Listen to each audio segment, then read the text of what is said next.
Hello everyone, welcome to Peach on Earth Tarot. Today I'm going to be doing a reading for the full moon in Sagittarius Eclipse that is coming up on May 26th. You can watch one or as many piles as you want. All that I ask is that if you're watching any of these readings that you come with good intentions for yourself and for others as well. So I've done 5 readings. And you can, like I said, you can choose one or as many as you'd like. And I will timestamp them down below. So pile 1, we have wall. Pile 2, we have apple. Pile 3, we have moon. Pile 4, we have praying mantis. And pile 5, we have lion. So I will give you about 30 seconds. You can go ahead and choose your piles.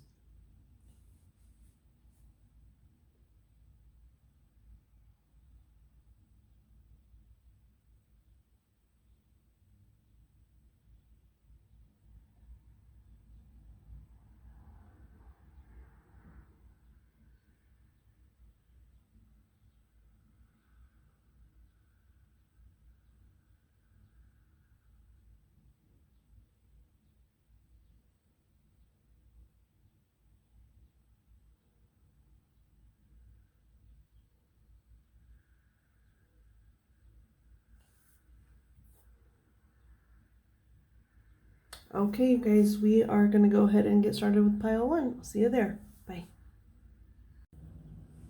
Hello, pile 1. Welcome to your reading for the full moon in Sagittarius eclipse that we are going to be having on May 26th. If you chose pile 1, you chose this image of the wall here from the Literary Witches Tarot. And just to start off, I want to say, well, actually, before I get started, I want to say, if you're here watching this reading, I just ask that you come with good intentions for yourself and for others, okay? Now, with this wall image, one of the first things I saw was this eye, and I don't know if it's picking it up.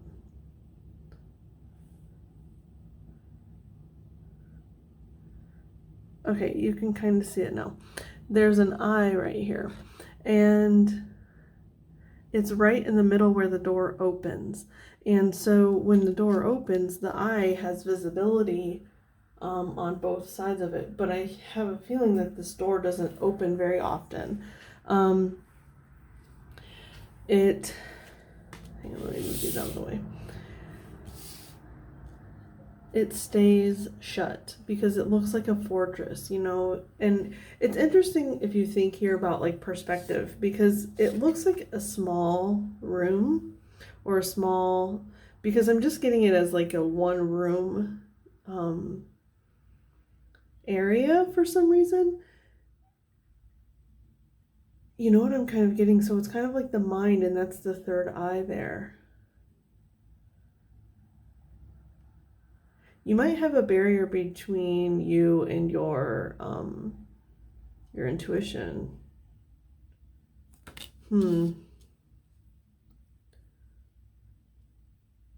Yeah.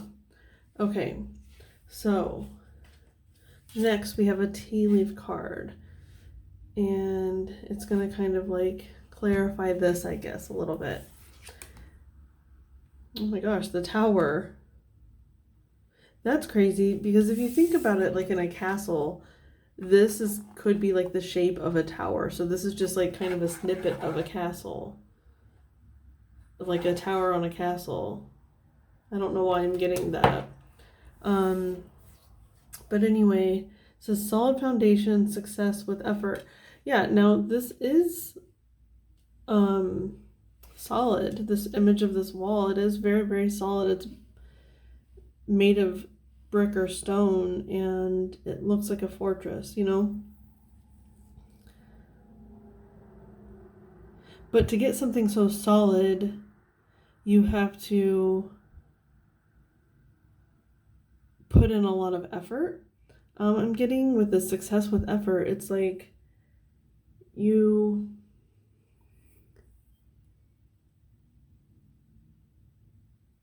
it's a lot harder, maybe not a lot harder, but it takes more physical labor to lift all the stone instead of like building a house with like wood. It takes more physical labor to build a house out of stone.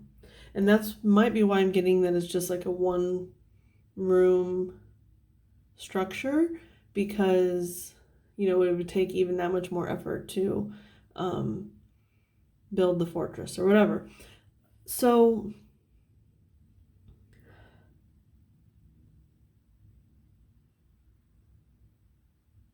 I am still getting that it's something to do with your mind and your third eye. Now, it might not actually be that you're blocked off from it, but I think maybe your intuition, it's more of like a protection from the outside world. Like you have really strong intuition about people, places, and things. And you know what to let in and what not to. Because like I said, this door doesn't open very often. But it works for you because it says solid foundation, success with effort. You have successfully figured out how to determine who or what deserves to come into your inner circle. Who or what deserves to come into your space. That's hard to do. It's easy to let people into our space even though they're not healthy for us. This is good. Okay. How do I want to lay these out here? Now, I'm going to try to fit these on the board because I did kind of like move my camera a little bit lower so it's not as much space as usual. But they had me pull 8 tarot cards. 1, 2, 3, 4, 5, 6, 7, 8. Yeah. So I just got the message like you could be an Aries or have like strong Aries placements in your chart, because their reading for May that I say for May, but I posted them really, really late. I just had so much crap going on in my life that I just didn't get a chance. But anyway, that's besides the point. Their reading it was all about the number 8. So maybe you have like strong Aries placements or something about the number 8. It's interesting because in that reading I was saying how I was like, I don't know, I'm not a numerologist, I don't know a lot about the number 8. And I literally just read something about the number 8. What was it? It doesn't matter. Anyway, if you feel called to look up the number 8, you might have the number 8. You might have a life path number 8. So yeah, if you're called, go look that up. So anyway, we're going to start with the cards here. We have the Queen of Swords. I don't know where they're going to have to lay, but Death. The Seven of Cups. Okay. Judgment. Uh-oh. I might have to put them like so. The Nine of Wands. The World. The Hierophant. And the King of Pentacles. Okay, just give me a second. Hang on, let me straighten these a little bit. It's bothering me. Okay, so the first thing that I'm seeing here is with this Death and World card. Okay, so if you notice in this World card, this woman has her back to us. And so it's almost like she's looking at this Death card.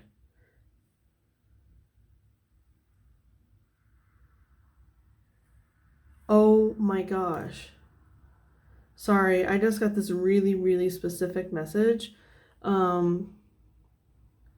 There's this song by Coheed and Cambria called 2113, and we have 21 and 13. Now I feel like I have to look that up. Give me a second. Okay, so far in the first part of the song, I haven't listened to the full thing yet. I just really wanted to get this message out there. So it's interesting because he's talking about, because I don't know if you know anything about Coheed and Cambria. I'll just kind of preface them as a band. Okay, so you know how a lot of bands have like concept albums where the whole album is like a story, right? Well, Coheed and Cambria, I don't know if their whole discography, but like at least most of it, I'm pretty sure all of it, is one big long story. And they have like comic books that go along with the albums and like all this stuff. It's like really epic, like space saga type stuff. Oops, sorry. And so anyway, in the song, it's interesting because we have the wall here, and he's talking about, he's like, please mom, they're coming for me, run, lock your door, they're coming for me. And the first thing I got with that was, now I don't know if this is what it is in the story or anything like that, but it's almost like with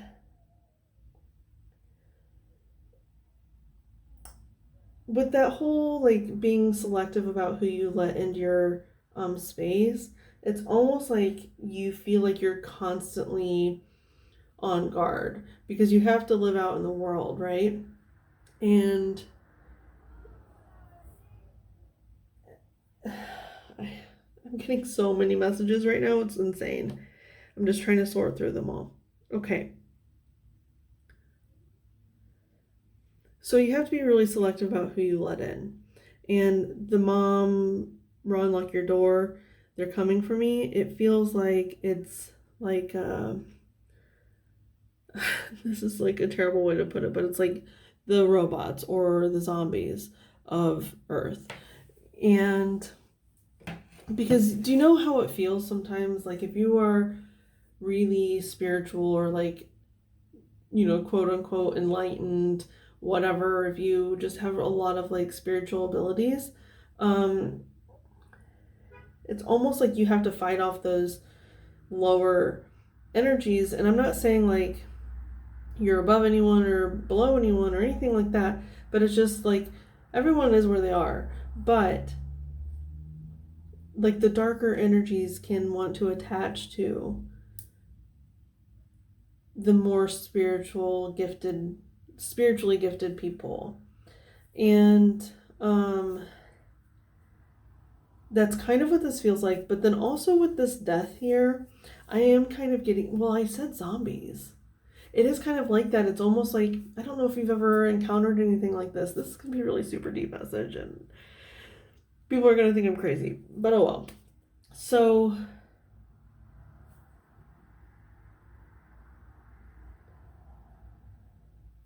I don't know if you've ever encountered like demons, or like it's just like if you are around someone, you can pick up dark energy surrounding them or like hanging on them, stuff like that. That's what I'm getting with this world and this death card. It's almost like, and I don't ever see the death card as like a bad thing ever. But like I said, it's like everything is where it is. So it's so interesting because it's like the dark and the light. Do you see that? And they're facing each other. And you feel exposed and bare.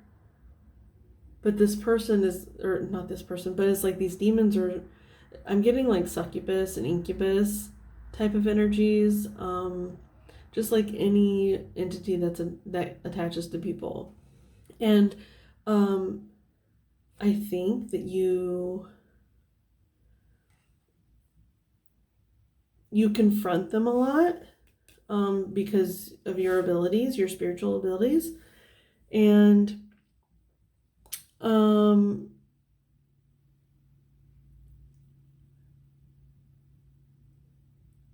like you're willing to do it. You're willing to deal with these energies. But it requires a lot of recuperation time, right? Okay, so that's just 2 cards. Oh my gosh. Okay, let me keep looking here. Oh yeah, before I move on, I was going to listen to the rest of that song, but I don't think I'm going to. You can if you want. I did want to point out the 2113.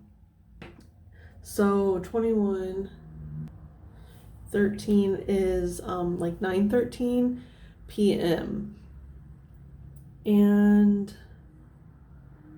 so that could be a significant time for you. Like if this is what you're going through, it's kind of like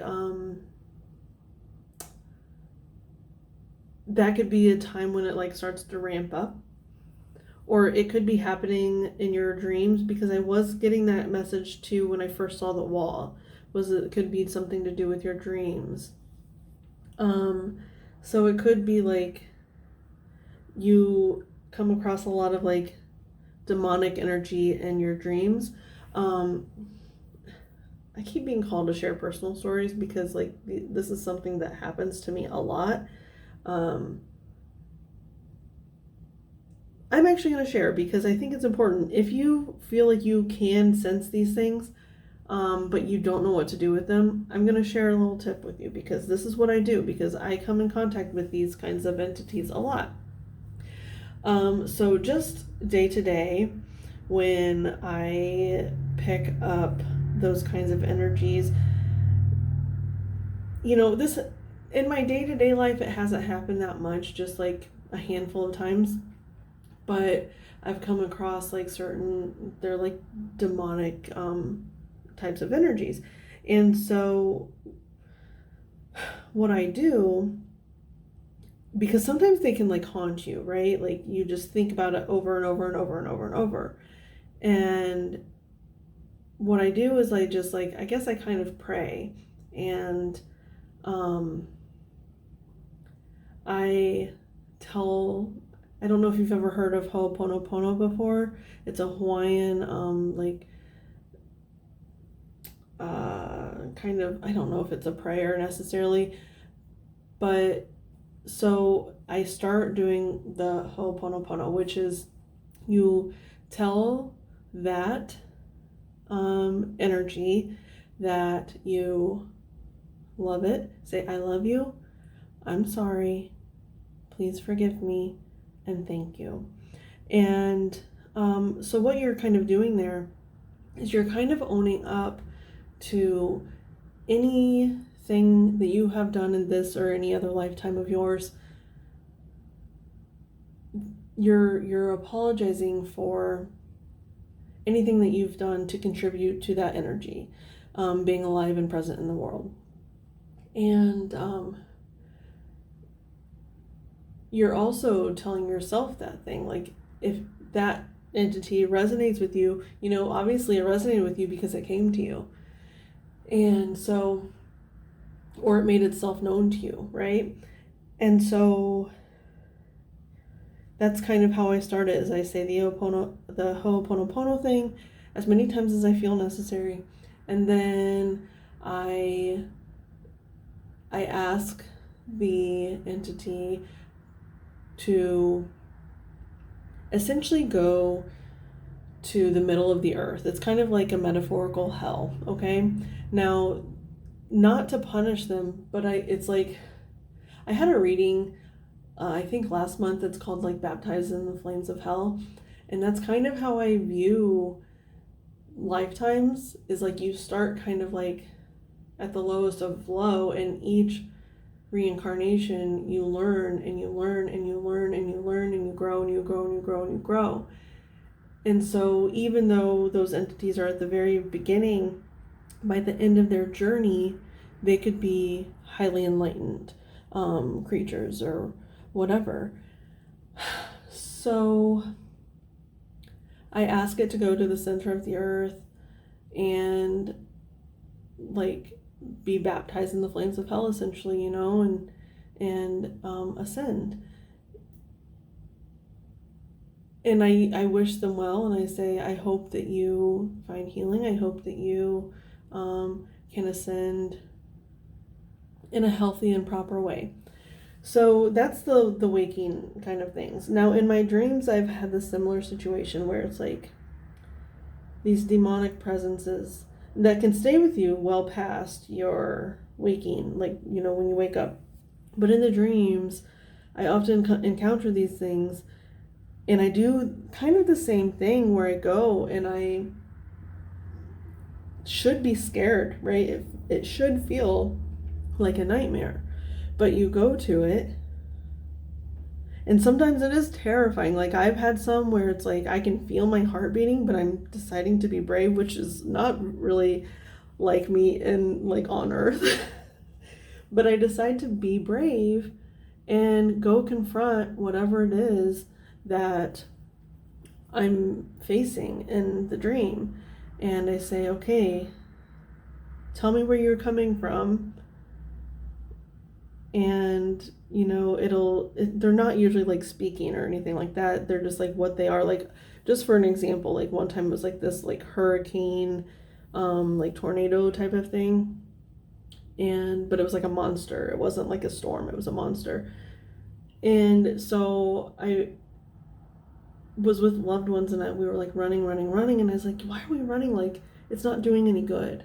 And then I turned around and I like went outside and I went up to this thing, and I just, you know, talked to it, and it stopped, you know? And so it's like, you could be having stuff like that happen in your dreams or even in your waking life.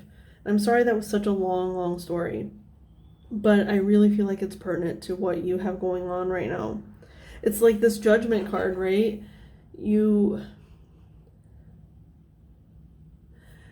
Oh my gosh. Okay. I just saw the whole story. I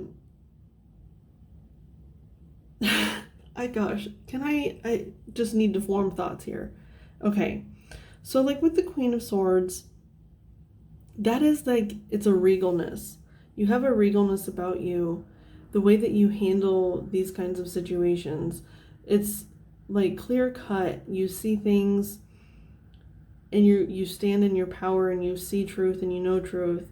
And it's almost like you, with the Seven of Cups and this Hierophant here together, even though some of these things should really scare you, right? They should, and they do kind of wound you because you have this wall around you. And you know what I love about this? It's like the eye can see out, right?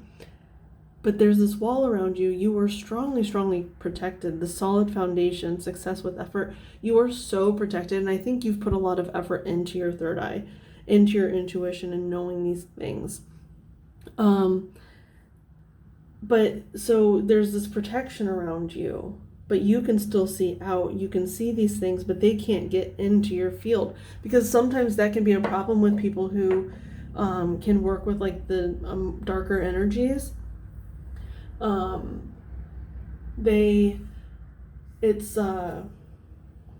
If they don't have the protection, the entities can attach to them. And so you have this protection where you can encounter these things, you can see them with your third eye, and you know what to do without ever leaving that space. It's really beautiful. Really beautiful. So with the Seven of Cups and this Hierophant together, it's almost like I'm seeing her two fingers up, and it's like your law is, this is weird. It's like your law is the final law. Like you can look at these things and decide, because that's what the Seven of Cups is. It's like kind of needing to make a decision. So you can look at these things and you can pass judgment. You know how to sort them, to send them where they need to be to continue their healing journey.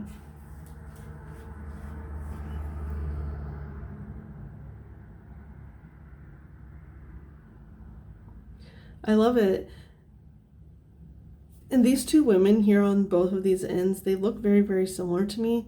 And it's almost like this is you in your power, and now this is still you in your power, but you also are a little bit more drained. You have your arms crossed, your eyes are squinted, and you're just like, you look a little bit more tired because it's that judgment. You know what I mean? Does that make sense? Like, do you know if you know what the judgment card looks like in the regular tarot? I don't really have any regular tarot out right now. But the judgment card, it's usually like people coming up out of coffins, like it's usually a man, woman, and child, and an angel in the clouds blowing its horn. Or it's like either people ascending into heaven or descending down into hell. And so it's almost like you are the angel in the judgment card. You're blowing your horn. You can decipher through like good and bad. Now, bad doesn't mean like bad. It just means that they're more at the beginning stages of their journeys. Now, the King of Pentacles is the only thing that's kind of throwing me off here.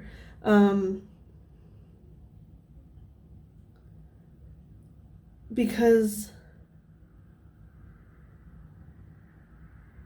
it doesn't feel like you. It feels like something outside of you. Oh, you know what they just said? It's like you're familiar. If you have a pet, or even like, it doesn't even have to necessarily be a pet. It's, and I don't like saying pet. I like to say companion. That's weird. They just said bees because bees is on the bottom here for this wall card. So you could see a lot of bees. You could feel really connected to bees. Because, you know, it's kind of like that, how bees are misunderstood too. Like a lot of people are scared of bees, are allergic to bees.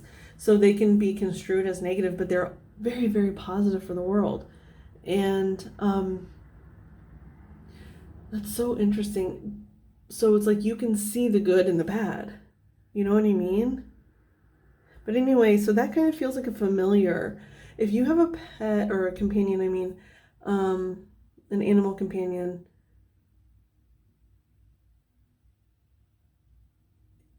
you probably have a very significant, like connection with them. Like you might in the back of your head think that you can read their thoughts, but you just like kind of blow it off a little bit. And I'm supposed to tell you, like, it's real. They're real thoughts. And it is like, so a familiar, I don't actually know like super much about it, but I know for me, like with my cat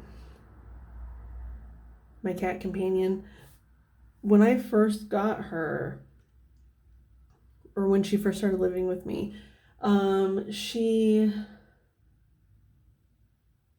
would look at me like she knew me, like there was like another reason why she was living with me. And yeah, so there could be I just feel like your cat or your animal friend is trying to tell you something. Now, like I said, they don't have to be your companion that lives in your house. It could be out in the world. You just see animals, like one specific animal a lot. So, yeah. It's interesting that they came up there at the very end. They could be significant in awakening those gifts within you. Yeah. And I think they help protect you a lot too. They do. They help protect you a lot. So this is a Crystal Mandala Oracle. You have Ascended Master, Mother Mary, and Celestite. Unconditional trust. I love that. Unconditional trust. It kind of is like it's almost like you know that you are protected by your guides. you feel very, very protected, and you know that you have this like solid foundation. And you trust that your spiritual team has your back all the time. All the time. That's why you feel so empowered, and that's why you don't feel fear when you see these things. Like, a lot of people feel fear when they come into contact with, darker beings. And yeah, you really, really know that you are protected. You trust fully in that. I do want to see what it says a little bit in the book here for this card. So let me find it. Okay, so this is really standing out to me. I have it underlined in the book. Now, there's a lot of parts that I have underlined in the book that I'm not necessarily resonating with this reading, but this is interesting just because it's the King of Pentacles. Is it says, the divine wants to help you avoid unnecessary pitfalls, pain, and obstacles, and only go through the suffering absolutely essential for your growth. Essential for your growth. So I feel like, you've had some suffering in your life. You've set like ebbs and flows like everyone. But now your spiritual team is really, really ramping up. And it's almost like you've gone through a lot of your karma. And it's almost like you've gone through it pretty quickly in this lifetime, in this incarnation. And like you've worked through a lot of stuff pretty quickly. And it's almost like you're being rewarded for that. Like, you've gone through so much. You've worked through so much. You've really, really dealt with all of your kind of like wounding and traumas and stuff. And so now it's time for you to be protected. And with this, because it is the King of Pentacles, I feel like you're probably going to start being really protected financially. It's almost like if you used to struggle like with keeping, or like even just having money in your bank account, it's almost like you'll always have money in your bank account now, or even like a surplus, and eventually maybe even like a large surplus, more than you think like you would ever have. Like right now it might not seem feasible, because it's like here you're in this wall, and here you have a tower, and it's like a tower is part of a castle. Now, I'm not saying you're going to live in a castle, but right now it's one room, and eventually it's going to build to more. 3113 just now when I said that. Anyway, so yes, it feels like, because you have such good intentions too. You have such good intentions when you confront these energies, that you're being rewarded for that, because it's like, that is such a gracious thing to offer someone or something, right? To offer it healing, to wish healing upon it, and so it is like you're just being more and more protected, I think, financially, because because you are doing these like higher energy like things where it takes up a lot of your physical energy. So you're being kind of protected, like, so you can have more rest. There could even be someone coming in, like if you're single or something, you could be meeting like a significant other that's maybe more well off. And I'm not saying that as like a greedy thing or like a codependent thing, because I don't think it's going to be a codependent thing. It's just someone that's going to allow you to do the work that you're called to do, instead of like having to spend all of your energy doing work just to make ends meet. You're going to be able to do work that you wouldn't be able to make a living off of it. It's just like you're there to help people. You might make some money from it and stuff like that. You could be your own King of Pentacles. And I'm not saying rely on other people at all, or like put yourself in a situation where you are stuck.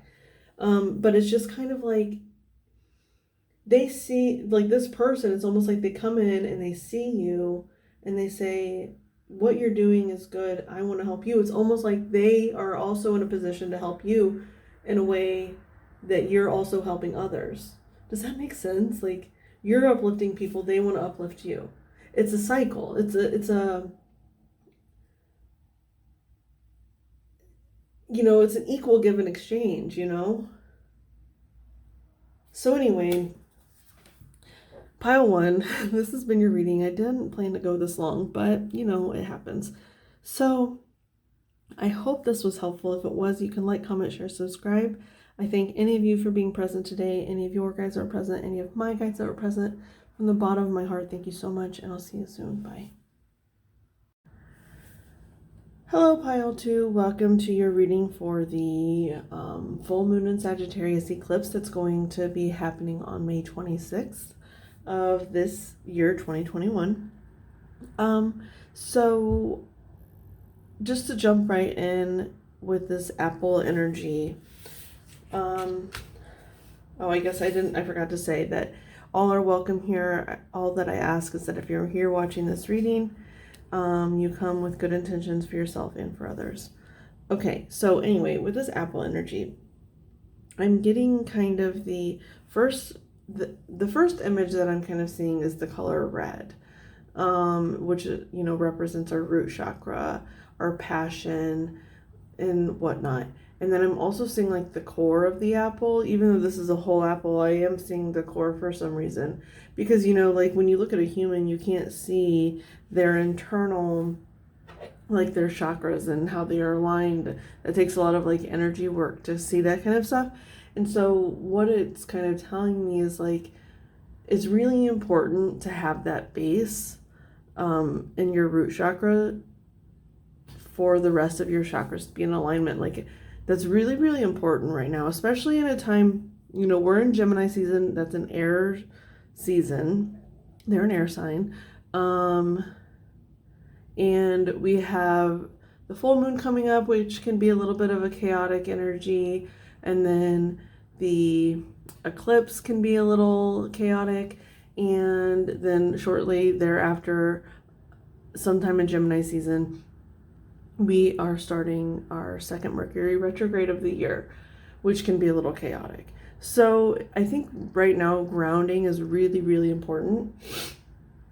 And because of that red imagery. Now the apple itself to me often represents like the forbidden knowledge, right? Like, well, knowledge, it can represent teachings as well. That's so interesting, because when you think about like the forbidden apples being the forbidden fruit, you think about Eve and the snake and whatnot. But it's interesting because on the bottom, after I drew all the cards, like the book was on the bottom, and to me it's almost like that like religious beliefs are coming up, because you have Eve, which is part of the Bible. But then I'm also hearing like a teacher, because of, apples often represent teachers. And then also with the book, you teach, that they can represent teaching or like knowledge, spreading knowledge. And so you could be one or the other, like focusing a lot on your religion, or focusing a lot on maybe becoming like a teacher or something. But it could be also like you are like, it's almost like seminary school, but it doesn't have to be like Christianity. It could be any religion of your choosing, any spirituality, any belief system. You could be really, really delving into that deeply right now. And I think they're asking you to kind of, what is it? Just make sure you're always keeping it grounded. Like if you pray a lot or meditate a lot or whatever, just as soon as you're done, make sure that you are grounding that energy down, securing it into the earth, and really rooting yourself down, really rooting your beliefs down, especially in this season that's coming up. That's probably going to be a lot of like up in the air type of energy. It's really important to stay and feel grounded during those times. Okay, so to clarify the apple, we have April, so that's interesting because we're not in April anymore. And archway. New opportunities, possibilities, and paths opening up. Now, okay, so with those words that were just on the archway card, I am getting the sense that, hang on, that this time frame that's coming up here with this full moon in Sagittarius and then like the whole Gemini season, it's going to be shifting your life a lot. It's almost like this is a portal, okay? And you're going to be walking through it. And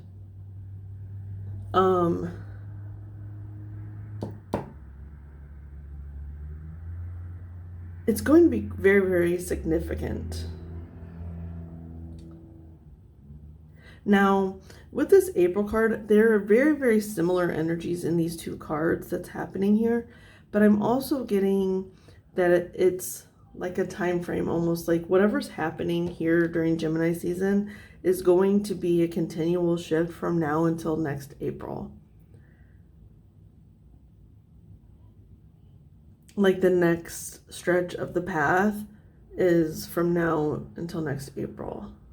And that seems like a long time, but it's really, in the grand scheme of things, it's not. Yeah. Because new opportunities, possibilities, and paths opening up. It's the beginning of a path. It's the start. And the apple, you know, how I'm saying it's like a, by the, or like it represents teachers. The reason it represents teachers is because everyone always says A is for apple when kids are, you know, first learning the alphabet. A is for apple. That's the very, very first letter of the alphabet. It's the very start. You know what they just told me? They said 26 because there's 26 letters in the alphabet. But then also this full moon eclipse is happening on the 26th. So there's something about the number 8. Oh my gosh.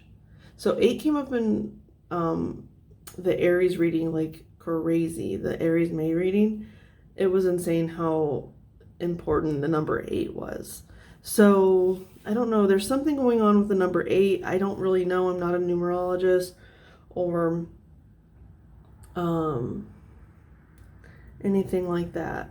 But yeah. So there's like some sort of portal.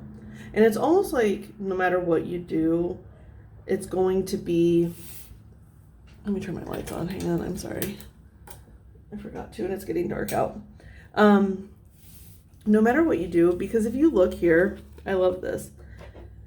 You know, like I said, like the Gemini season, everything's up in the air. And this is looking up at the top of the trees. It's up in the air.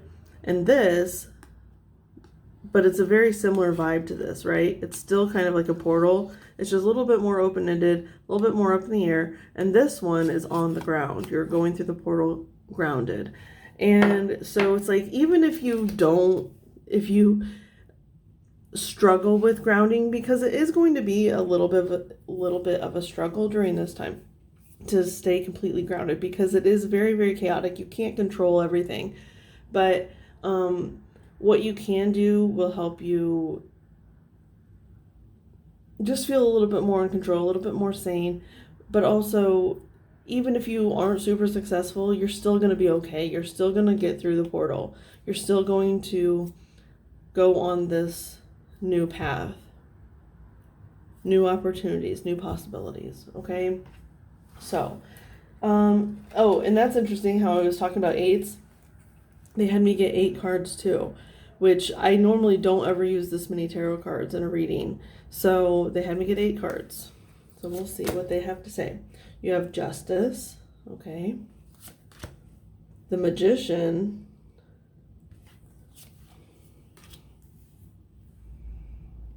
Eight of Cups. The King of Wands. Knight of Wands. Page of Cups, Knight of Pentacles, a lot of people here, and then the Seven of Cups. So you have the Eight of Cups and the Seven of Cups. And then all the rest are like actual energies. And it's interesting because you're going from the 8 to the 7. Now the Eight of Cups usually represents like walking away from things, but to me this card is kind of telling me, if you look at it,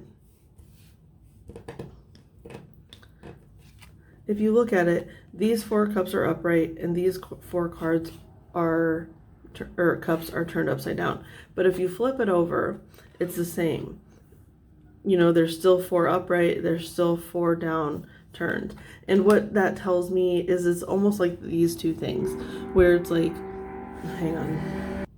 Sorry, I live right past a stoplight on this state road, and motorcycles love to just like see how fast they can take off from the stoplight. But anyway, so it's these two energies where it's like, whether you are super successful at grounding or whether you aren't, oops, that's funny that fell over when I said that. It's still going to be okay. There's still going to be some right way up and some right way or wrong way down, or not wrong way down. That's not the right way to say it. But do you know what I'm saying? That just trying and doing your best is all they're really asking of you right now. Okay, now there's a lot of people here. Oh, but I was going to say, like, going from the Eight of Cups to the Seven of Cups.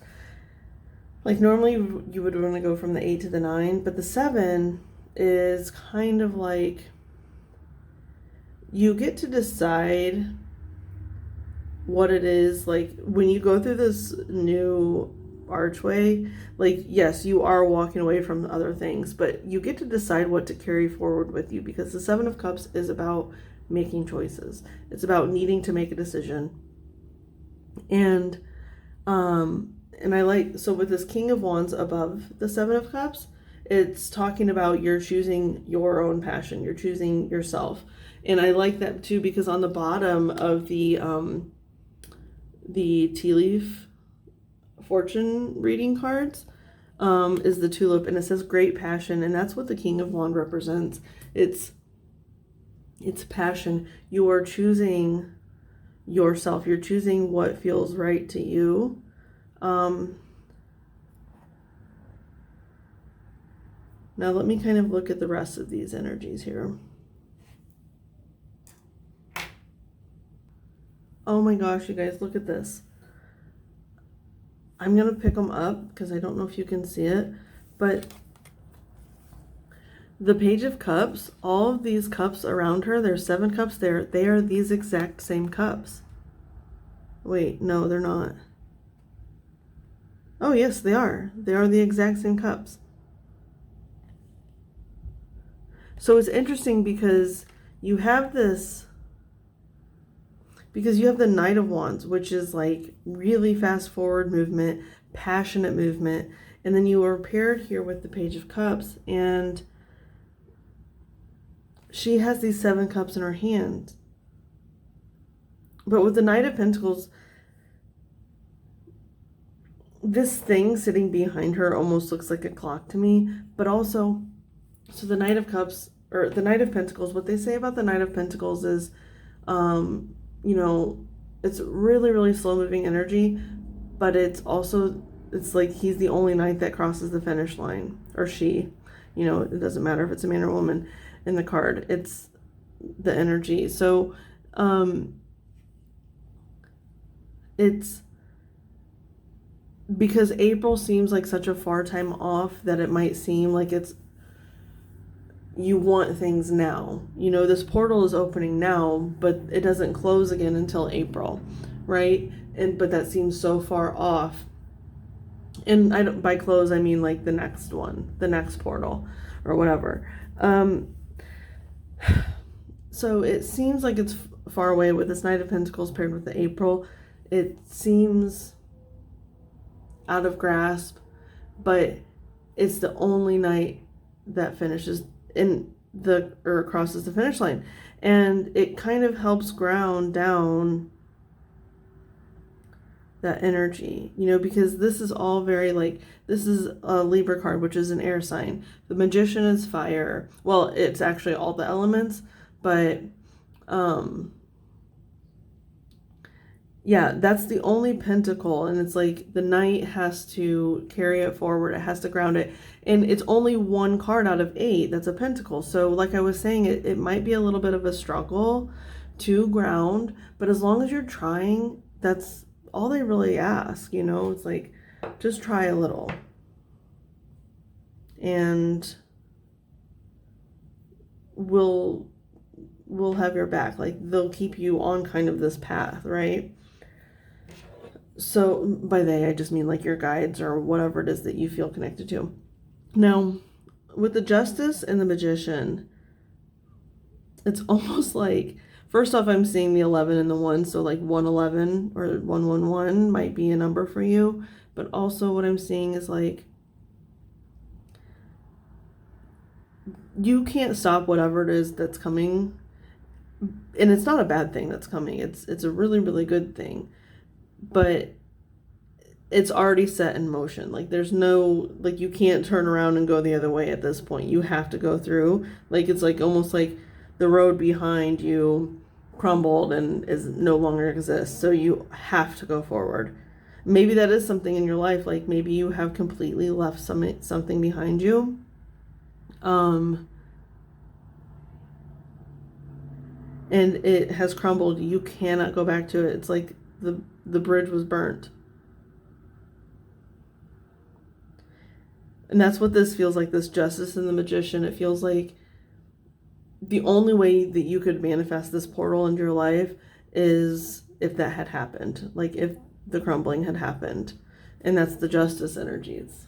You had to just sever the ties. Okay?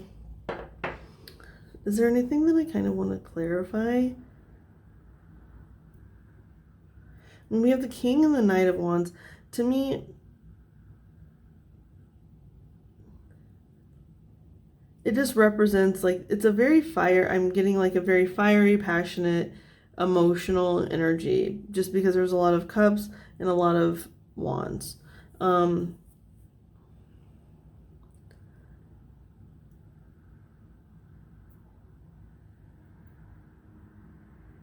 on, I'm sorry. I'm just thinking here.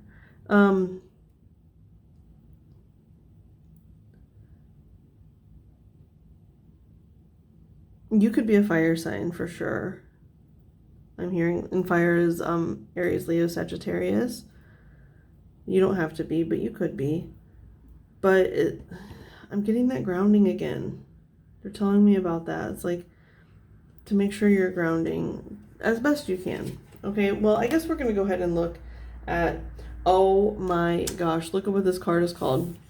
This is Goddess Hecate. I don't know if I'm saying that right. I'm very, very sorry if I'm not. And then Mika, I don't know. Crossroad of Destiny. Look at this number. Can you see it? Hang on, it's not focusing. Why won't you focus? It won't focus for some reason. Anyway, it says 888. 888.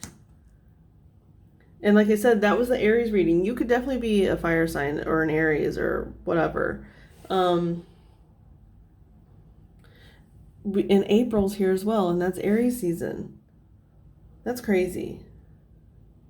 You could have Aries strongly in your chart. You don't have to be in Sun Aries or anything like that, but you could definitely have Aries strongly in your chart. Now, Crossroad of Destiny, is kind of like that whole like crumbling. There's the only way through is forward type of energy. That's what's happening here. Okay, now let me find it in the book. Because these ones are really, really in-depth. Oh, I don't know if I've ever actually read this one. There's no markings on it. And normally when I read them or get them for the first time, I like kind of make notes and stuff. There's no markings on this one. Okay. So I'll probably read it because we have a lot of time right now. So I'm probably going to read it and kind of stop and talk and stop and talk and, you know, whatnot. It says, we bring you the empowerment of the crossroad of destiny. You are at a pivotal point in your life journey. This may be obvious to you with a potentially life-changing decision before you, or you may not realize the impact that an apparently insignificant choice is going to have on your future. Okay, so I just got called back to like something I said earlier in the reading about how, you know, we're kind of in a lot of chaotic energy right now, and it feels like you might not call upon this change, but this change is going to come anyway. Like the universe is going to bring it, because, and it might not feel like it's in your highest good, but it really, really is. Like, there's a reason that this bridge has to burn. There's a reason why it has to crumble.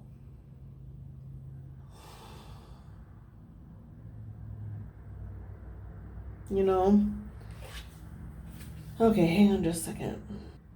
Okay, so it says the crossroad of destiny happens when you have mastered a cycle in your life and a new cycle is before you. It's like all the lessons that you were supposed to learn with whatever it is there's no tower here, but it's definitely very tower energy. Whatever has happened, whatever has crumbled, whatever has fallen away, you've learned every lesson that you can learn from it. And whether good or bad, you know, there were good lessons, there were bad lessons, I'm sure, in whatever situation this is. I'm also hearing it could be multiple situations. Now, they're not telling me exactly what it is because it's going to be different for everyone. I just heard, because I looked at the apple when I was talking about that, and I just heard that it could have been like whatever it is you went to school for, like if you'd have a college degree or something like that, you're almost like deciding not to use it anymore. Like it doesn't resonate with you anymore. And people will probably think you're effing crazy if you leave your profession that you went to school for, that you are, you know, an expert at or whatever. But it's almost like you have learned everything that you're possibly supposed to learn from that. And it's supposed to be in your past. That's just a small portion, or like, I don't know, a couple of people that message is for. But it could literally be anything. It could be relationships, it could be jobs, it could be whatever. But I was getting that really strongly there for a minute. Okay. Now, just one second. I love this. It says, there's a certain comfort in familiarity. The world you have been living in has some sort of boundary, some degree of predictability in certain things, people or situations you can rely upon to behave in particular ways. These familiarities can be a way you choose to feel secure, even if you know deep within that life is always evolving, and so are you, and that things need to change to stay fresh, healthy, and inspired.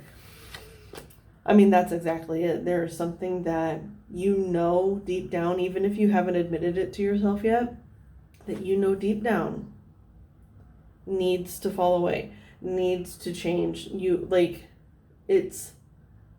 You have learned every possible thing that you could learn from this situation. You've learned everything. And that sounds cocky, but it's not. Like, by staying in stagnant situations, the people who are also involved with us in those situations, like say it is your profession, right? The people around you are also being affected. Like say you have clients, okay? What's an example? Okay, like say you went to law school, okay? You're a lawyer.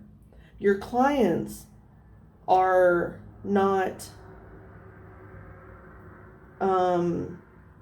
getting the best counsel that they could possibly get because your heart isn't in it anymore. Your co-workers are having to take on more work because your heart's not in it anymore. You know, it's like by staying in stagnant situations, we you could make errors, you know what I mean? Like, just because it's like almost mindless, numbing feelings at this point. So the longer you stay in it, the more people are hindered, and the more, that's like, karma. You've already learned all the karma you need to from it. Don't add more to your plate. Okay? Now, I'm not going to read the whole thing just because there's like so much, but I am going to skip to the healing process because I feel like we've kind of learned everything we need to from the main part of the whatnot. So we're going to move on to the healing process. Oh, and I don't think I said that these cards are the Crystal Mandala Oracle, okay? I don't think I said that yet. So anyway, it says, to integrate this guidance, you may like to say this invocation now. I call upon the crystal angel of Micah and the goddess Hecate. I'm sorry, I should have looked that up, but I didn't. Who love me unconditionally. Thank you for the divine healing empowerment of the crossroad of destiny. May I transition through all life choice points based on love. May I transition through all life choice points based on the loving wisdom of my heart into the most joyful expression of my divine destiny. May I trust myself and know that when I am feeling inspired and uplifted, there's a good and true reason for it. Through divine grace and my own free will, so be it. I love that. It's like, by letting yourself move on, there's a different way that you can help people, and help yourself too.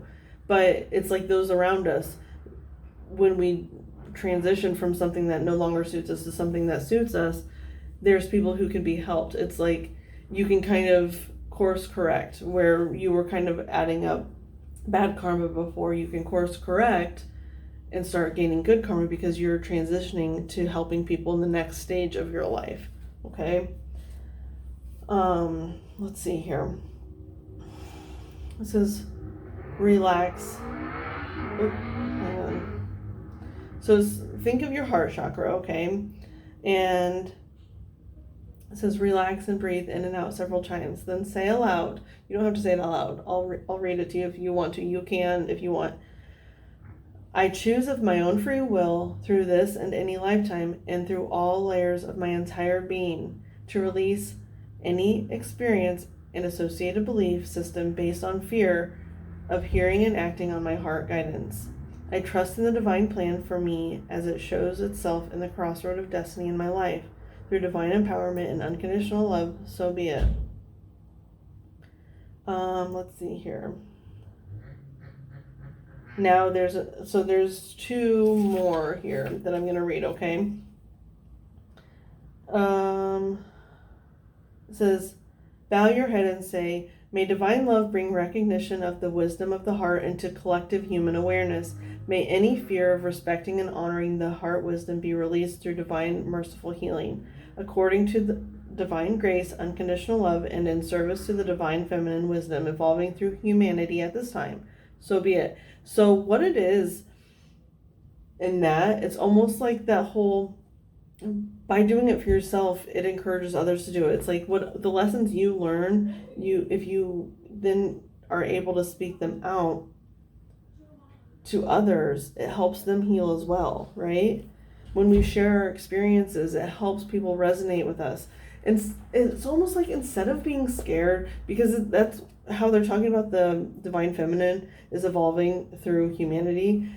Before, it's almost like emotions are bad, going through things is bad, don't talk about what you're going through and all this stuff. Don't be an oversharer, blah, blah, blah. But I used to be almost like mute. I didn't talk at all because I didn't want to overshare. And now I overshare so much because I think it's important, because even if someone doesn't resonate, then whatever, it doesn't matter. But like in those small moments, you'll find people who do resonate, and your story will help those people.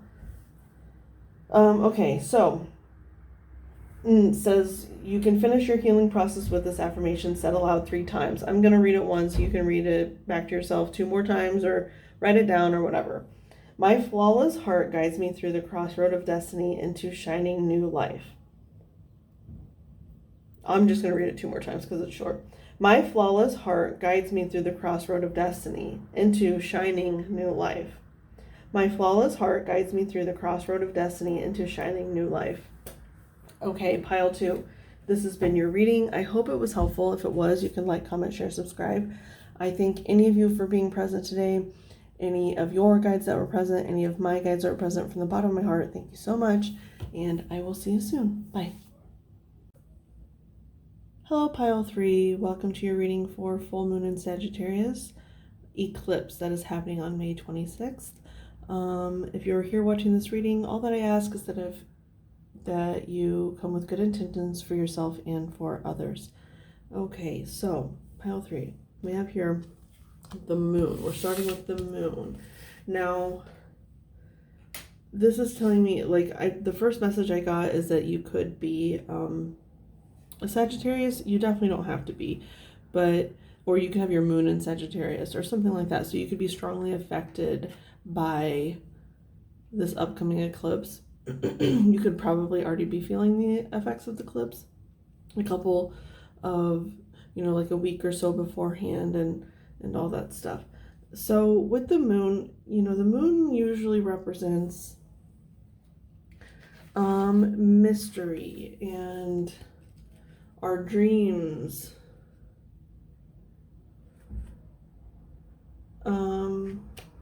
I'm hearing something about like the ebb and flow of life. So I'm definitely getting strongly that this is going to relate heavily to your moon sign area. So the moon is our emotions. Our moon sign usually represents our emotions. And our internal selves. And so, excuse me, I feel like that's what this reading is pertaining to. It's not necessarily your sun sign or any other signs, it's more about your emotions, okay? That's what I'm getting there with that. Okay, now let's see. The next one we're doing is the tea leaf fortune telling cards. We're going to use it to clarify the moon, okay? Gong, it's another circle. And the card itself is a circle. And the circles are like, I'm hearing like the wheel. The wheel is turning, the tides are changing. An exciting event, it says.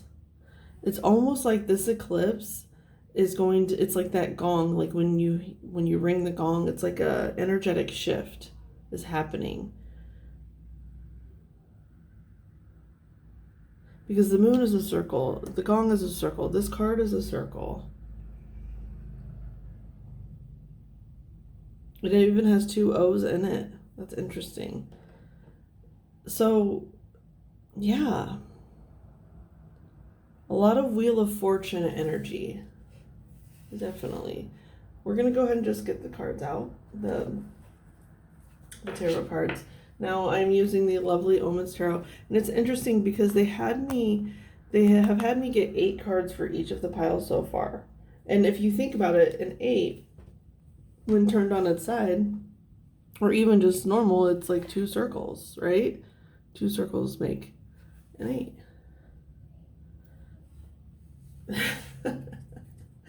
So things are changing for you. There's something, it's like this eclipse is bringing in something significant into your life. 10 of Wands, okay. Okay. 2 of Wands. The Hierophant. Strength. 6 of Cups. The 4 of Cups. The 5 of Swords. And then the 10 of Pentacles. Okay.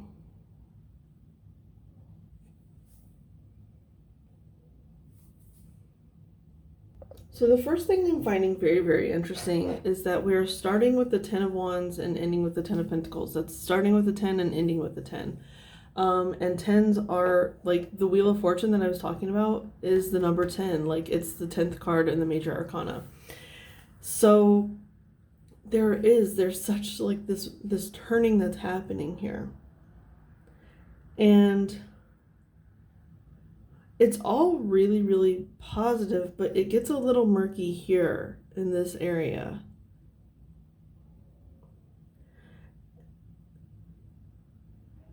Okay, hang on just a second. Okay, so they're also pointing out we have 5 and 5 right here, and that also makes 10. But with the Hierophant paired with this 5 of Swords underneath it, I'm kind of getting the sense that there could be like an old way of believing that you were like indoctrined to. It could, I'm getting strongly that it's religion, just because the Hierophant can represent like religious factors and whatnot. But it doesn't have to necessarily be religious, but it's just something that defines you, because the 10 of Wands is about like the burdens that have been placed upon us throughout our whole entire life. And they're not necessarily our burdens to carry, but we carry them because people have made us feel like we need to carry them, or we've made ourselves feel like we need to carry them. And so it's almost like there's a breaking point here that I'm seeing with the 2 of Wands. Now, this isn't the typical meaning of the 2 of Wands, but it's almost like you're already carrying this load, and someone comes to you with another thing, and they're like, hey, I know you got your hands full, but can you do this too for me? And not necessarily, like, literally, not literally. A person's not going to come. I mean, maybe they will, but like if it was at a job or something, someone could obviously say that to you. But it's more like metaphorical, where it's like you already have so much on your plate and someone is just asking or like demanding you to do something else for them. And you're like, I can't take on more of your stuff. And the reason I'm saying this is like this wand here is all bent out of shape, and this one is very, very straight. And so it's kind of like they're asking you to take on something that you shouldn't have to take on. And it's like almost the breaking point for you, where you're just like, you know what? I can't do this anymore. And all the wands, and look at this. This wand is the same as this wand. And this wand is the same as this wand. But it's almost like this wand is the straw that broke the camel's back, okay? So you decided, you know what? I'm going to drop these 9 other wands. I can't carry these 9 other wands and other wands anymore. I'm just going to take mine. The one, it's like your spark, your passion, and you're going to follow it. And now I'm seeing it how it's like kind of like it's pointing up. And to me, it's almost like the North Star thing, where it's like this wand, if you carry only it, if you drop everyone else's burdens, if you only carry it, it will start taking you in the path to your North Star. And it's like, that's the gong moment. It's like when you feel like someone else is asking you to do something that you can't do. It's like just a moment of clarity. It's like boom and bong, whatever it says. And you say, you know what, I can't do this anymore. And it's almost like you set a boundary and you're like, I'm sorry, I gotta go do something else. And it's almost like by setting one boundary, all the other boundaries are set. Like all the other, because like one of them is yours. This wand is yours. This is the one that's the last one being placed on you, which are these 2, but you were already carrying 8 others that weren't yours.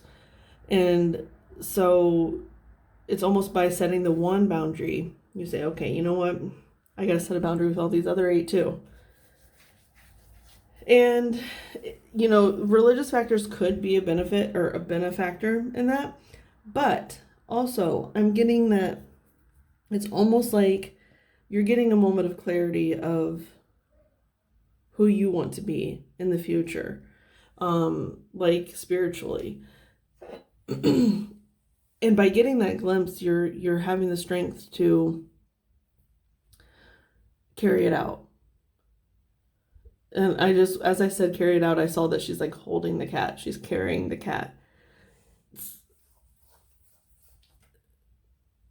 These 2 women also, they look very similar. But she's like, so she has to be a little bit harder, right? Because she's setting boundaries. And then here, it's like she finally gets to be in flow. She gets to be who she is. It's really beautiful. Okay, now with the Six of Cups, what I'm seeing here is that, you know, because the Six of Cups, it can mean like past relationships or even like past life relationships, just really, really strong bonds that you, like when you meet someone, like if you don't know this person, like you meet someone and you're like, you just have an instant strong bond with them. Or it can be someone from your childhood who you haven't seen in a long time and they're coming back in your life.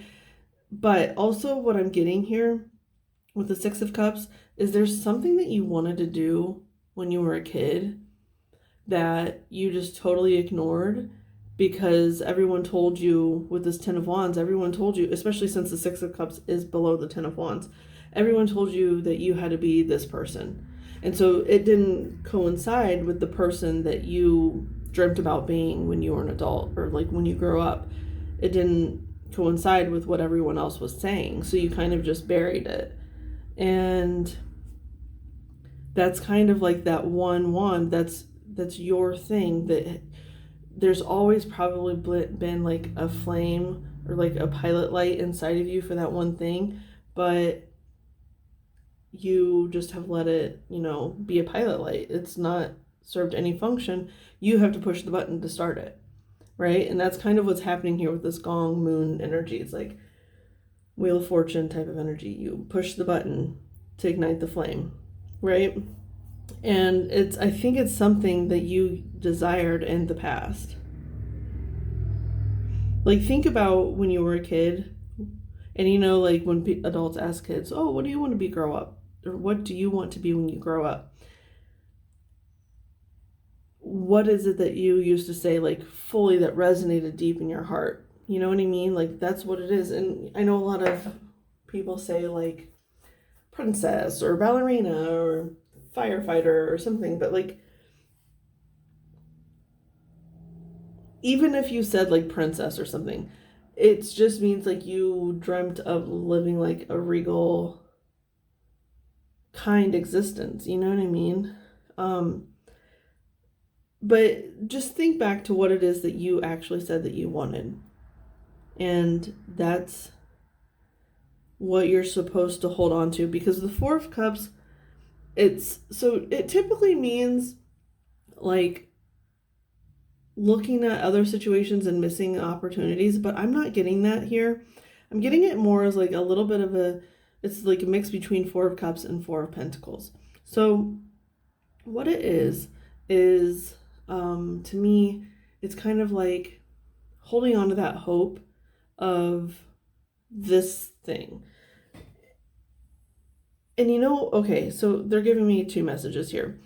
Since it is underneath this Two of Wands, that was giving me that vibe of like someone's asking you to take on something that you can't take on. Like you can't. So you kind of like start setting boundaries. So I am getting the sense that you could have been missing. You see all the opportunities you had in the past that you've missed for this thing that you want to start carrying out, the thing that you desired when you were little. You're starting to see like all these times where these opportunities were missed, okay?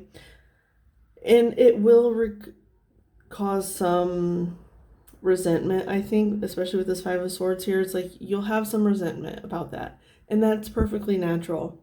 When we start realizing like the ways that we were held back in life, it can be frustrating.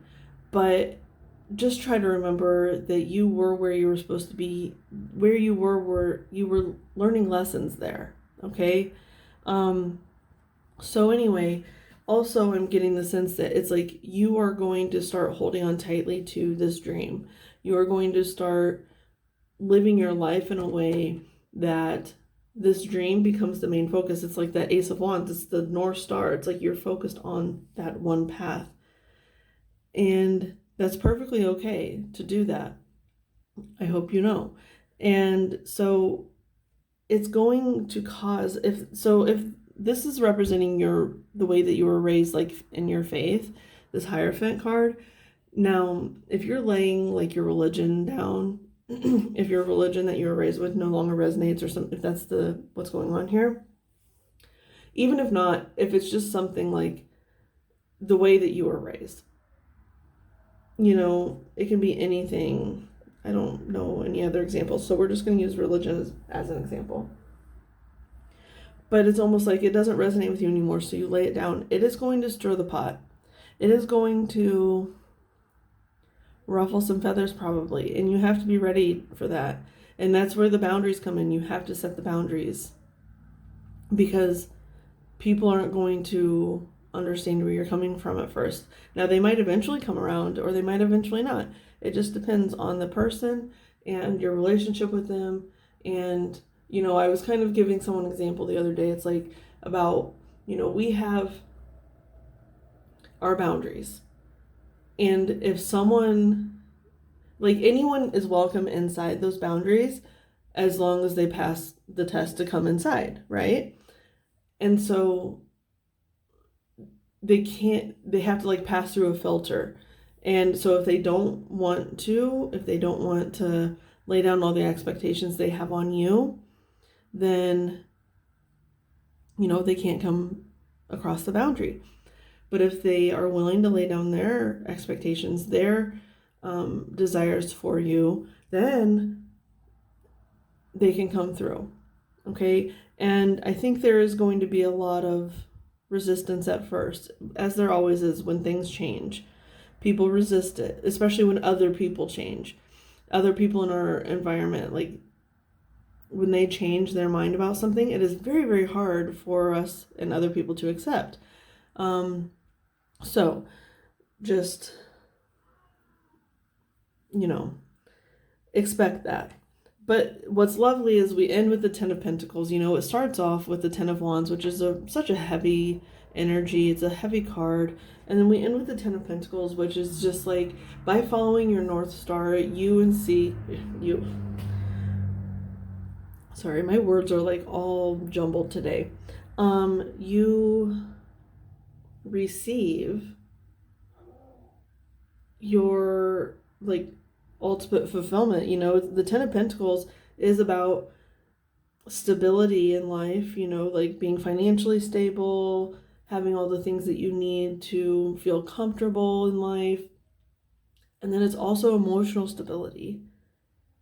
Like whether you're with another person or not, you feel emotionally fulfilled. You feel stable and fulfilled. And it's really, really beautiful. But in order to reach that, we have to follow our North Star. Because, you know, we can have the Ten of Pentacles and not feel stable. We can have, or I guess the one half. It's almost like you can have the one half of the Ten of Pentacles, which is the stability, the earthly stability, the money, the comfort, but not actually feel stable because we're not emotionally fulfilled. We're not emotionally satisfied. And that's what the Ten of Pentacles is. It's like having it all. It's having both of those things. Excuse me, my throat is just messed up today. Okay, so here we have from the Crystal Mandala Oracle, Goddess Isis and Isis Crystal. She shall always prevail. Look, there's 888 again. Oops, sorry. So many eights, but I'm getting strong 10 energy for you guys too. Okay, just one moment, okay? Okay, I'm going to kind of read from the book here a little bit for you guys. Now, I love this. I have some stuff underlined here that is standing out to me. It says, when one chooses to believe in oneself, life rallies to strengthen and encourage it. And that is what's happening. It's like by setting your boundaries, by choosing your North Star, life rallies around you. It's like, they're like, okay, so you have to set the initial boundaries, but we will be here to protect you. We will be here to keep you safe while you go forward. It's almost like I'm envisioning this thing where it's almost like you're on a path.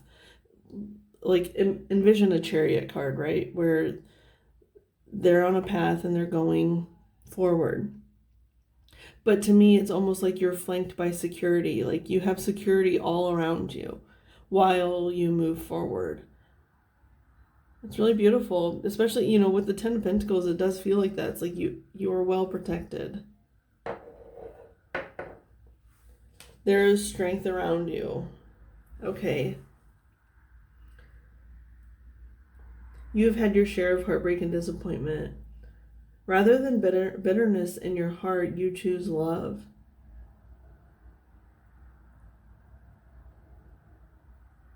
So sometimes we need to know that everything is going to be okay no matter how impossible the odds may seem. And that's kind of what it feels like to you right now. It's like, I'm so far from my truth.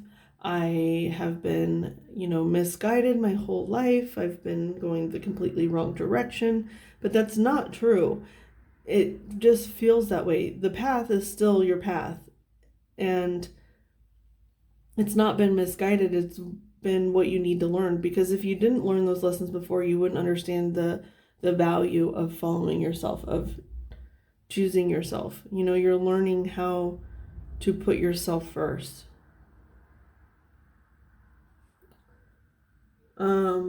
Let's see here.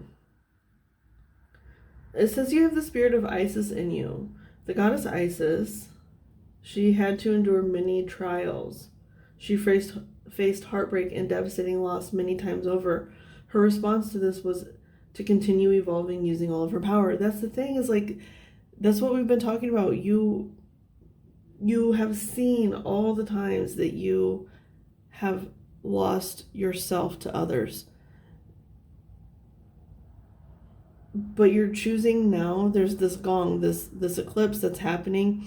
It's setting you in motion to start choosing yourself, to continue evolving. I love it. Her motivation was love. And although she could have given in to hate or despair, she did not.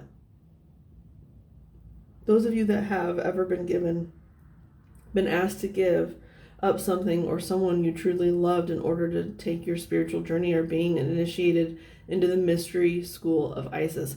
Really do some research on Isis, because, you know, I don't know a ton about her, but it seems like you could probably really resonate with her, or even like feel like you have her for like past life energy. So yeah, really I would look into her and see if her story resonates with you, okay? You won't be immune to pain, this Five of Swords that we're talking about here, but nor will you be conquered by it. If anything or anyone tries to stop you from succeeding, you shall pick up the gauntlet and win. And win. Why did I say wind there? And win. Nothing will defeat you.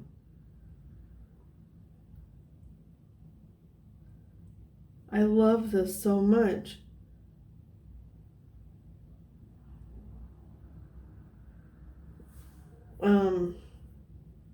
It says, if you see darkness in the world and those that appear to be less deserving winning above others who have more virtue, do not become disheartened. The universe is love and karma is clever.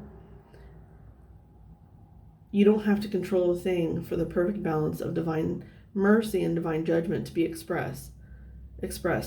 Isis isn't interested in revenge, and nor do you need to be. She needs all her energy to create the beautiful healing of reality, to bring blessings to the world in which she lives.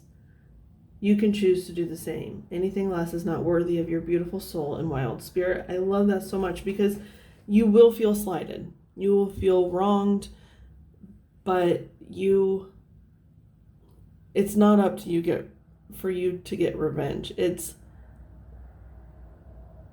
And you know, a lot of those people were just doing what they thought was right. It wasn't like they were intentionally misguiding you. They just thought that they were doing, you know, what was right. And I'm getting the strong like sense of like parents.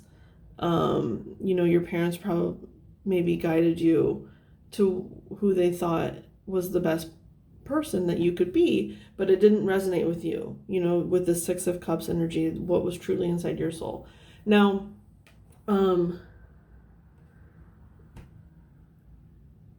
because if you seek revenge, that's only going to create karma for yourself. So just know that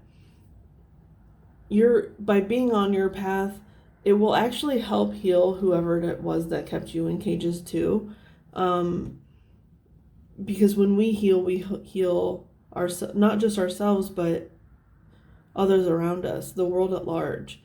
We help heal all the wounding and all the people that resonate with that. When we decide to heal ourselves, it resonates with more people than we can ever fathom. Okay? Okay, pile 3. This has been your reading. I hope it was helpful. If it was, you can like, comment, share, subscribe. I thank any of you for being present today, any of your guides that were present, any of my guides that were present. From the bottom of my heart, thank you so much, and I'll see you soon. Bye. Hello, pile 4s. Welcome to the reading for the full moon in Sagittarius eclipse that's happening on May 26th. We're just gonna, one thing I want to say beforehand is just, if you're here watching this reading, just come with good intentions for yourself and for others, okay? Now, we're going to start with this Literary Witches card. It's the Praying Mantis. Okay, so the only thing that I really know about the Praying Mantis is like that the females supposedly bite the head off their mate after they mate. And it's interesting because we have the white dress here on the bottom. So that speaks to me of like, you know, weddings and like marriage and commitments, contracts, stuff like that. So there could be a relationship that's coming to an end for you, or it has recently come to an end. Let's see what we have. Fair woman in August. Okay, dealings or relationship with a woman with blonde, gray, or white hair. Now, I'm actually getting that, yeah, it could be you or the other person, depending on, you know, what you are, like who you are and who you're attracted to and stuff like that. So you could either be a fair woman, or you could be in a relationship with a fair woman, or were recently in a relationship. So anyway, on the bottom there too, it says unsuccessful plans, and it's the knot, which is like tying the knot. Tying the knot, unsuccessful, or like the knot, unsuccessful plans, because the knot is actually breaking in that image. So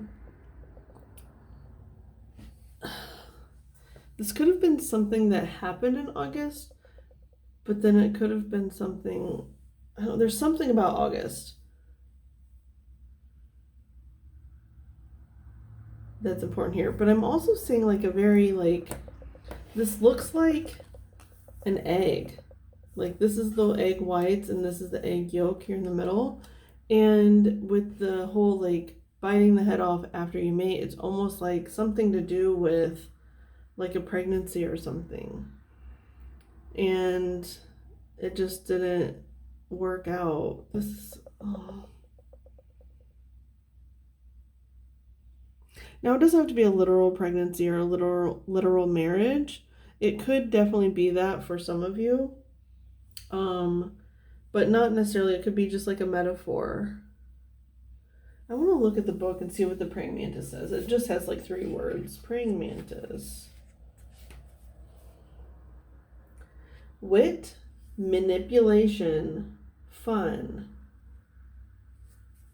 That's interesting. Manipulation. It is. It's almost like something could have seemed fun and interesting and whatnot, and then it was just like you started to see another side to it, a more manipulative side. That's crazy. Okay, I mean, it's not crazy, but it's interesting for sure.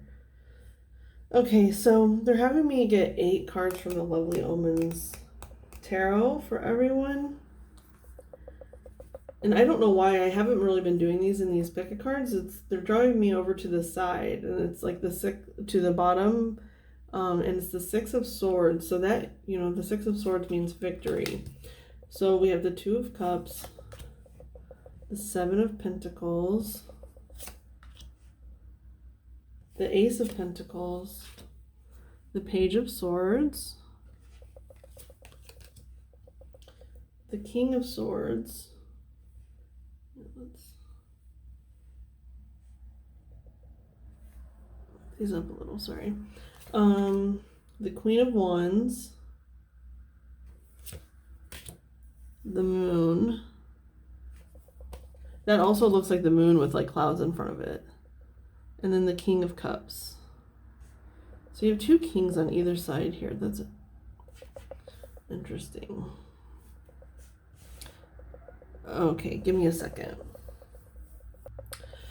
Okay, first things first, with this Two of Cups here, what I'm getting is like, if you see, it's like the white and the black, the top and the bottom, the up and the down.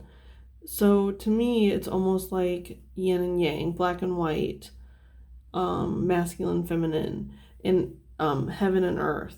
So it's like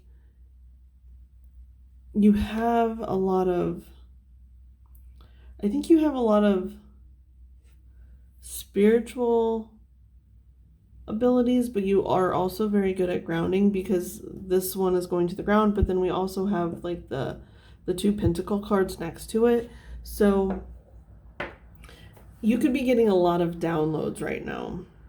And I'm also seeing like how this is like the steam coming up off this cup, but it's more like it's coming down. But then there's also this. So there could have been something that happened in August that kind of like triggered a little bit of a spiritual awakening. I don't know. So anyway, I'm sorry, I was getting distracted there. So with the Seven of Pentacles, Seven of Pentacles typically means like assessment of where you are in life. And it's almost like you could have been building up, because Pentacles can represent money. I am kind of seeing this where it's like you were building something up and you were starting to feel a little stable, but something didn't seem quite right.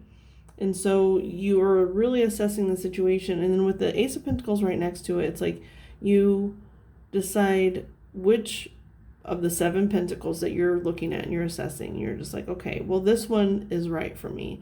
This one feels right. And then you kind of pick that one up and go, because the Page is next to the Ace of Pentacles. So that's two very new energies. Oh my goodness. You could be an air sign, just because there is a Page of Swords here. You don't have to be. Air signs are Aquarius, Gemini, Libra are air signs. And you have the King of Swords as well. But anyway, and that could be like the clarity too, the King of Swords underneath this Two of Cups. It's like you just got like a moment of clarity. It's almost like with the praying mantis. And then if you notice how I was talking about the head, about the praying mantis biting off the head, and this image is just the head. So it's almost like you could have been feeling controlled by something, so you just bit the head off of it. You just decided to, and even these two images are kind of very similar looking. It's crazy. Like the yellow middle, and then like this one has a dark outside and this one has a light outside. Look at that, hang on. And it's like this, light and dark, light and dark. But she's the fair woman too. So it's almost like bringing the light and bringing it down to earth, like grounding it down, your spirituality, grounding your spirituality down. Anyway, so the Page of Swords and the Ace of Pentacles here. So you're picking your thing and you're deciding, like, the pages to me are like the whole like swords journey before that. The Ace through the 10 is kind of like the action plan. It's coming up with a plan. And then the Page through the King is putting that plan into action. So it's almost like the light, the heaven, and the earth. It's the 1 through 10 are the message, the receiving, the figuring it out. And then the Page to the King is the earth and putting it into action here on the earthly plane. And so the Page of Swords is like acting with clarity.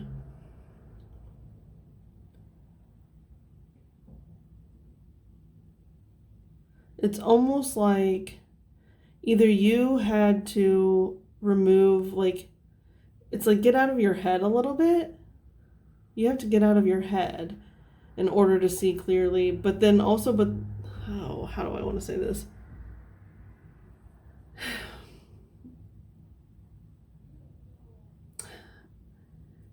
It's almost like you had to remove your head from your current situation. Like, your current situation was maybe like blocking something. And by current, I mean like it could be from August till now, anywhere in there. It's like there was something that was blocking your clarity, and it had to be removed in order for you to actually get the base. Like, because I think it's like your head had clarity, but your actions here on earth didn't coincide with what your head was telling you. You know what I'm saying? And then so the new Ace of Pentacles, the Ace, it's like this was your body before.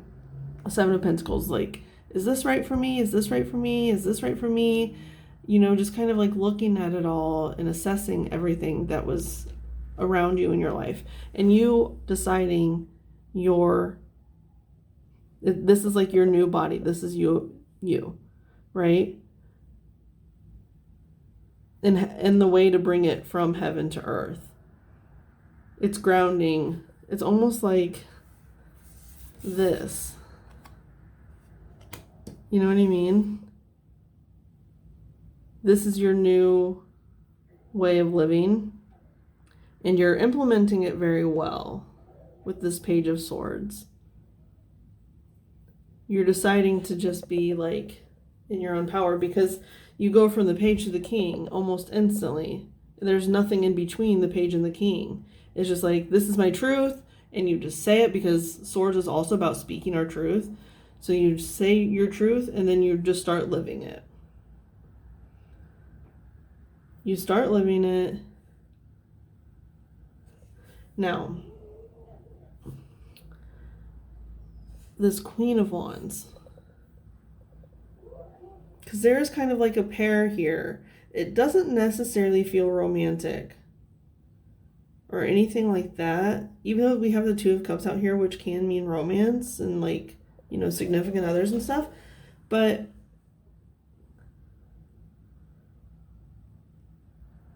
you know, you could just be opening up your life to let in your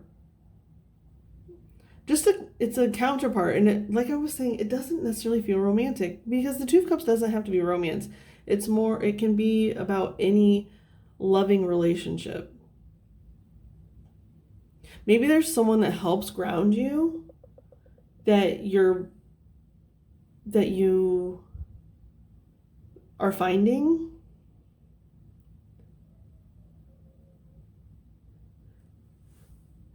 Because it's the Queen of Wands, and it's almost like this person has the ability to show you what passion can do for a person in their life. Like, having passion, because the Wands is about passion.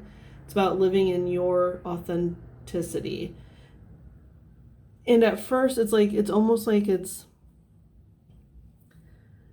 with this Moon, it's like it can be overwhelming and doesn't quite make sense and stuff like that. But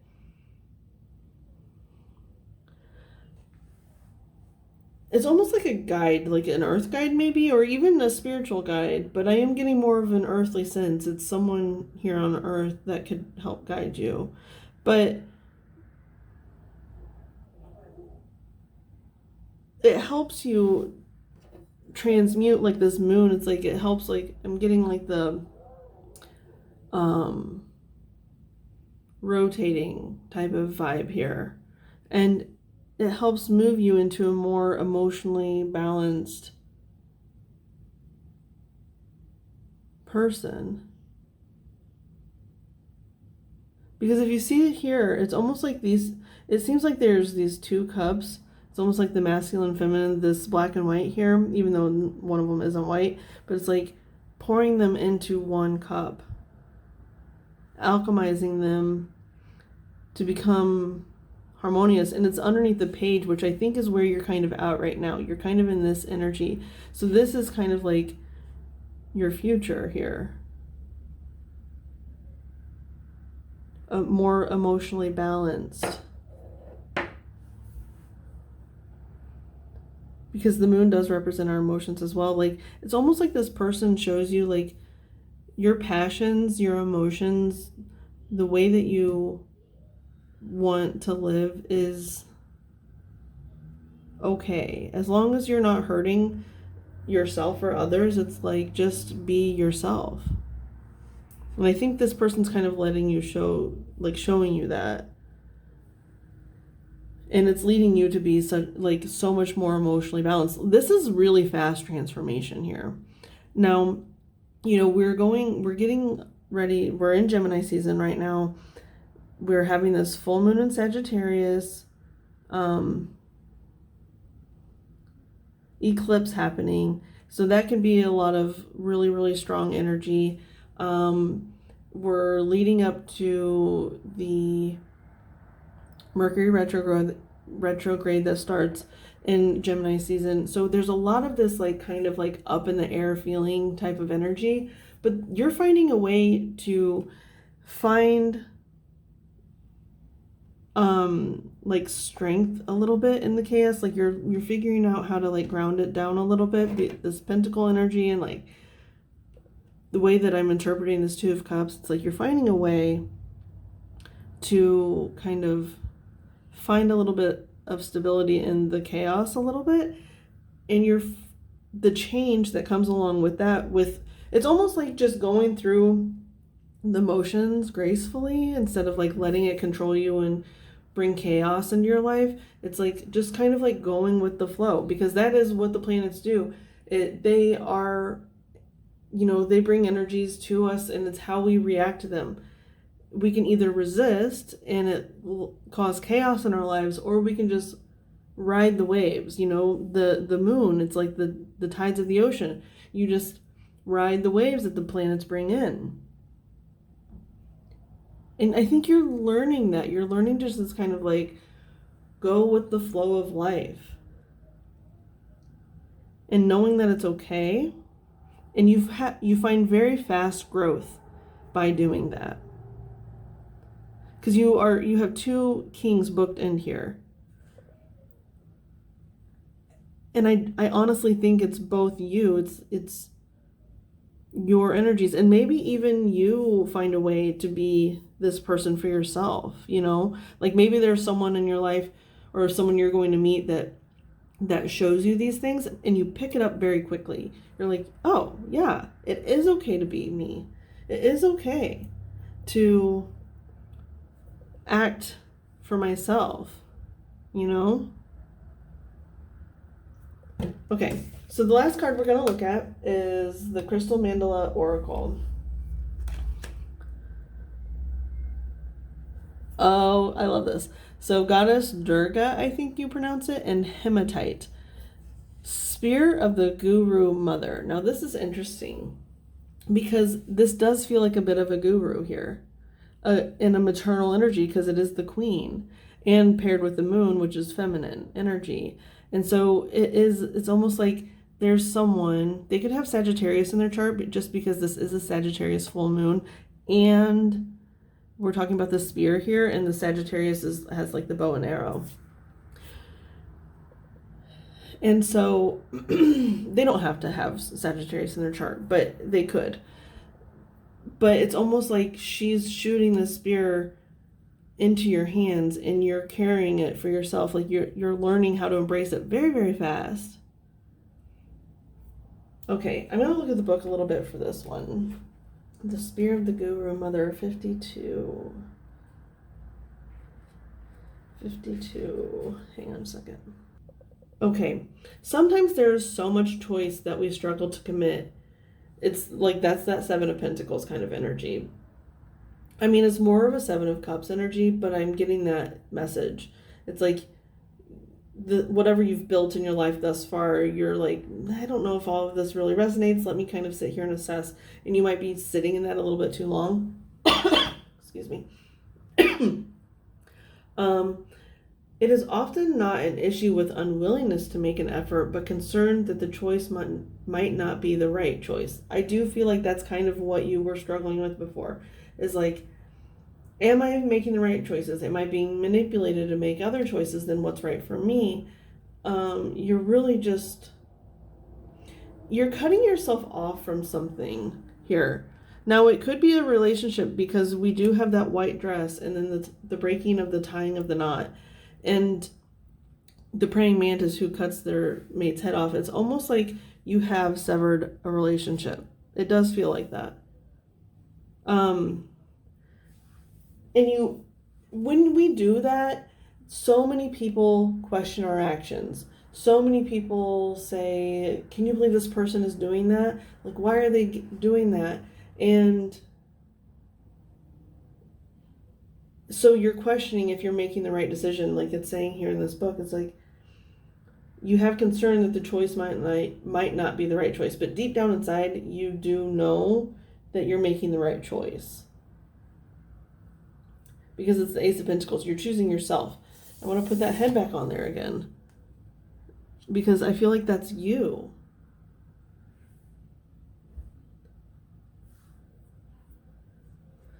Okay. Let's see here. Our free will is always in place. We are able to accept a task divinely given or reject it. The universe answers every prayer. You have been asking for guidance to be shown what you need to do. In a particular situation, or perhaps more generally in your life at this time. You want to know the best way forward so your actions are in alignment with heaven, that heaven and earth. In response, you have now become the spear of the Guru Mother. Yes, you are learning to follow yourself, or at least things that are in alignment with you.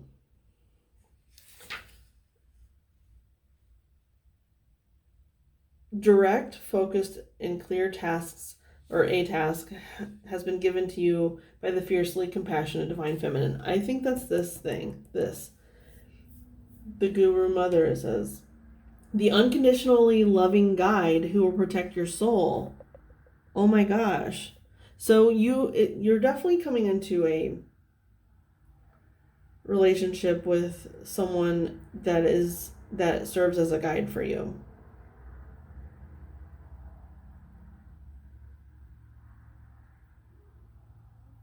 Yeah. Okay. Hang on a second.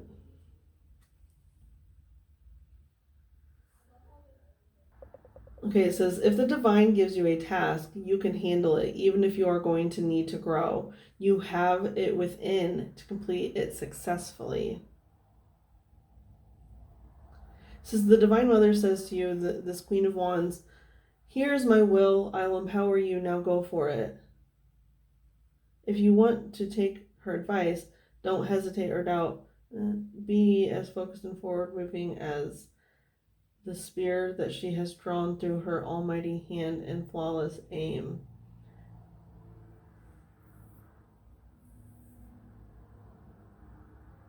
So it's like, be the spear. This came up in a message for someone in the May readings. I don't know who it was, but it's about being shot with the Sagittarius's bow.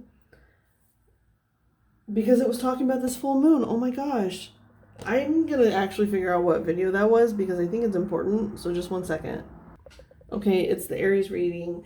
And, excuse me, that reading was also where the 8 started coming in and why I'm drawing 8 cards here as well.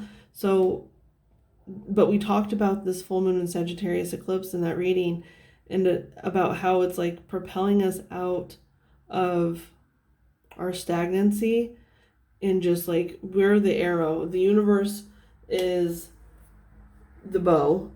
They have the bow cocked, they're ready, and it's like almost on that May 26th where we have that full moon eclipse, they release it and it's just like you just start propelling us super fast forward because this is very fast growth. It's like you've made a decision already before the full moon, and then by making that decision the universe is like, okay, they're ready, boom, and they release the arrow, you, to just start propelling you forward, and it happens very, very fast. Very fast. And that's why the grounding is kind of important, because when we have such fast movements, it can be disorienting, right? Like, think about that. When you are going at like very high speeds, like say in an airplane or something, you know, your body has to adjust to being that high in the air, you know, all kinds of stuff. Hang on a second. Okay, sorry about that. My daughter needed something, and it's interesting because I was talking about this new moon in Sagittarius and how there could be people with like Sagittarius in your energy. I actually have my daughter's a Sagittarius, and then her best friend is over here right now, and she's also Sagittarius. So, 2 little tiny Sagittarian energies. So anyway, I kind of forget where I was going, but you're getting ready to be propelled. The universe, as soon as you make a decision that's in your highest alignment, they're going to release the you, you know, into the world. And it's going to be beautiful. Yeah, that's really all I'm getting for you, Pile 4. And I hope this was helpful. If it was, you can like, comment, share, subscribe. I thank any of you for being present today. Any of your guides that were present, any of my guides that were present, from the bottom of my heart, thank you so much, and I'll see you soon. Bye. Hello, Pile 5. Welcome to your reading for the full moon in Sagittarius eclipse that we are having on May 26th. Okay, so here, well, I guess first off, I just want to ask that if you're here watching this reading, just please come with good intentions for yourself and for others. Now, we have the Lion here. Now, that's making me, you know, obviously it gets very strong, gives off some very strong Leo vibes. You can have Leo in your chart, prevalent Leo in your chart. You don't have to, but you could. Or you could just be really in your, just like Leo energy, which is, you know, Leos are very strong and they're very confident, and they just know their worth. Now, it's interesting because this could be making you feel a little bit uncomfortable, because when I was pulling your cards, I was getting very, like, it was very kind of uneasy feeling.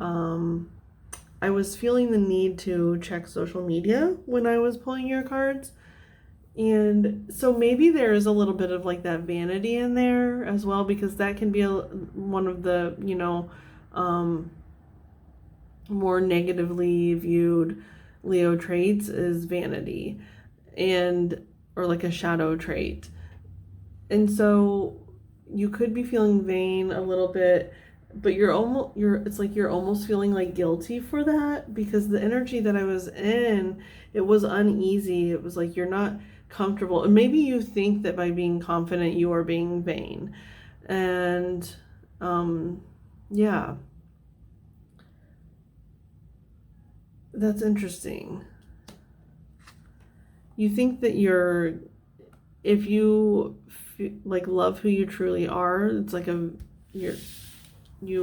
be come across as like vain. So to clarify the Lion, we're going to use the tea leaf fortune telling deck. hat. Now I'm seeing like the mane of the lion. So it could be like a masculine energy. And now you could be feeling kind of more in your masculine right now, I'm hearing. Because, you know, the male lions have the mane. And I know like everyone wears hats, but I feel like men are typically more prone to wear hats. Just as like a complete generalization. But it says you will be playing a different role. So maybe you feel like you're always like living from your feminine. Like maybe your chart is heavily feminine. And it's almost like the masculine aspects of your personality are like they've always been kept at bay.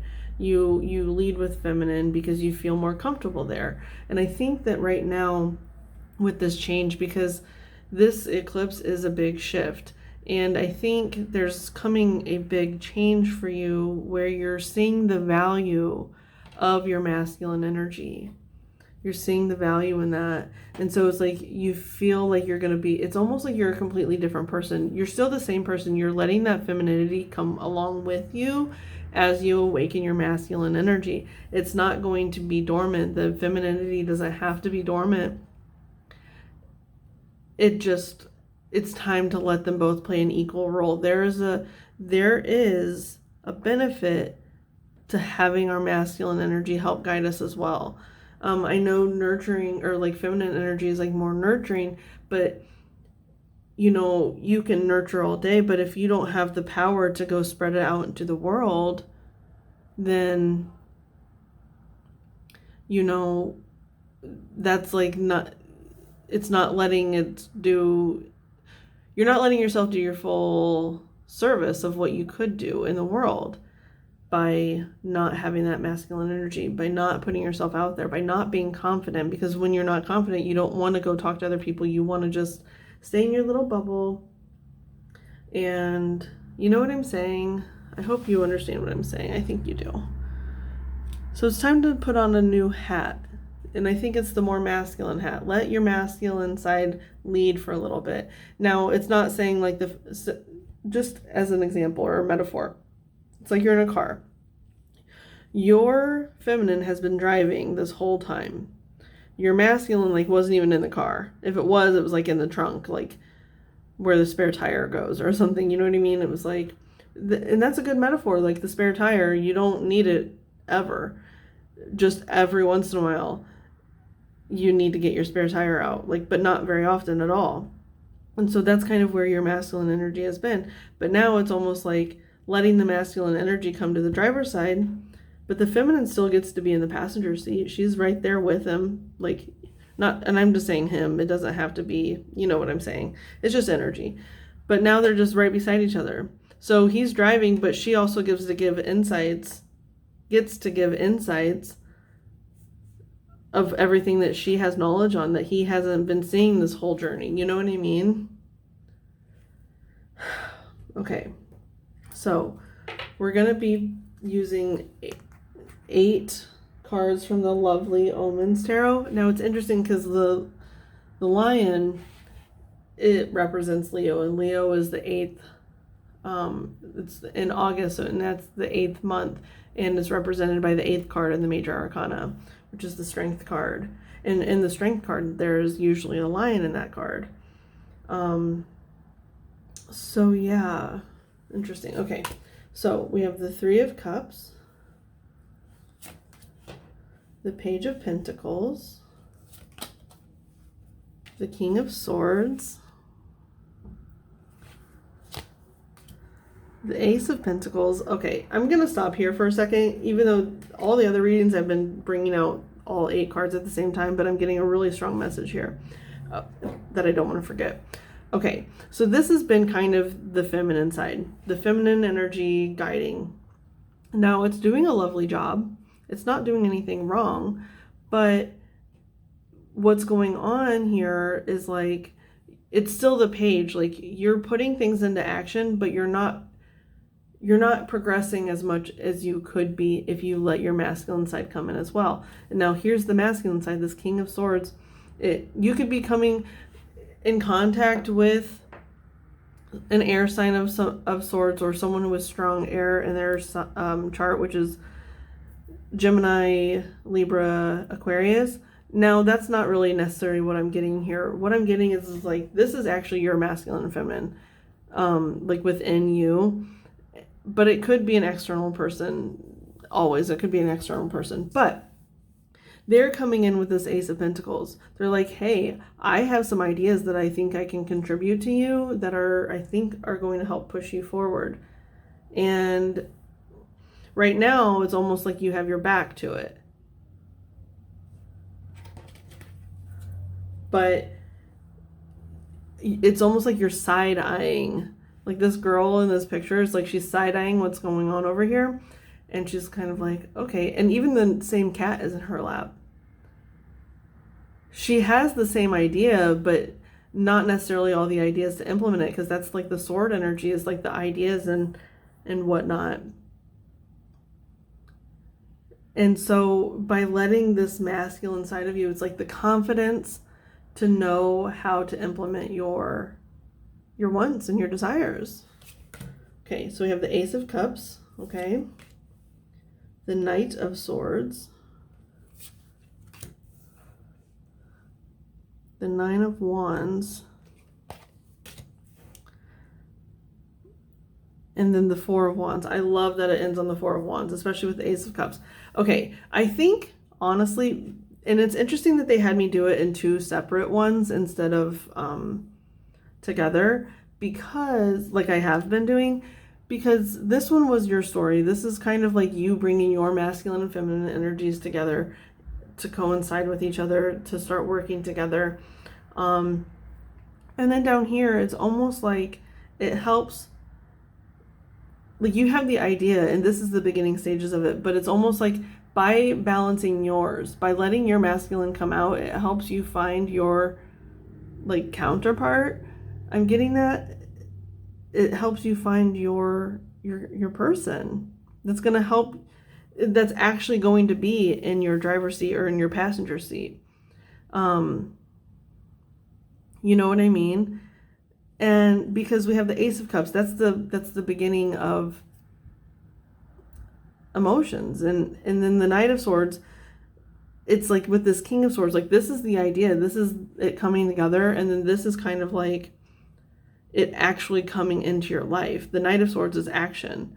The Knights are always about action. So it's like by acknowledging that it's an important part of who you are, it allows it to also come into your life in an external matter. Now, with this Nine of Wands, this person could be feeling like in their life right now, they could be feeling very tired and stuck. And I feel like, because this is an idea, this is you, and this feels like the other person very strongly. And it's almost like they are calling you in, and they're calling you in, and they're like, why isn't this happening? Why haven't I been able to start building this yet? And that's what that Nine of Wands is for me. It's like they're tired. They're tired of waiting. And it's almost like they're waiting for you to find your balance so you can come into your life. Now, I'm not saying you know this person. I actually am getting the strong sense that you do not know this person. But it's almost like just someone out there, like they can feel your presence around them, even if you're not physically around them. They can feel you, and they're like trying to call you in, but you aren't balanced yet. Once you become balanced, it's like that Strength card. It's like the masculine and feminine are completely balanced.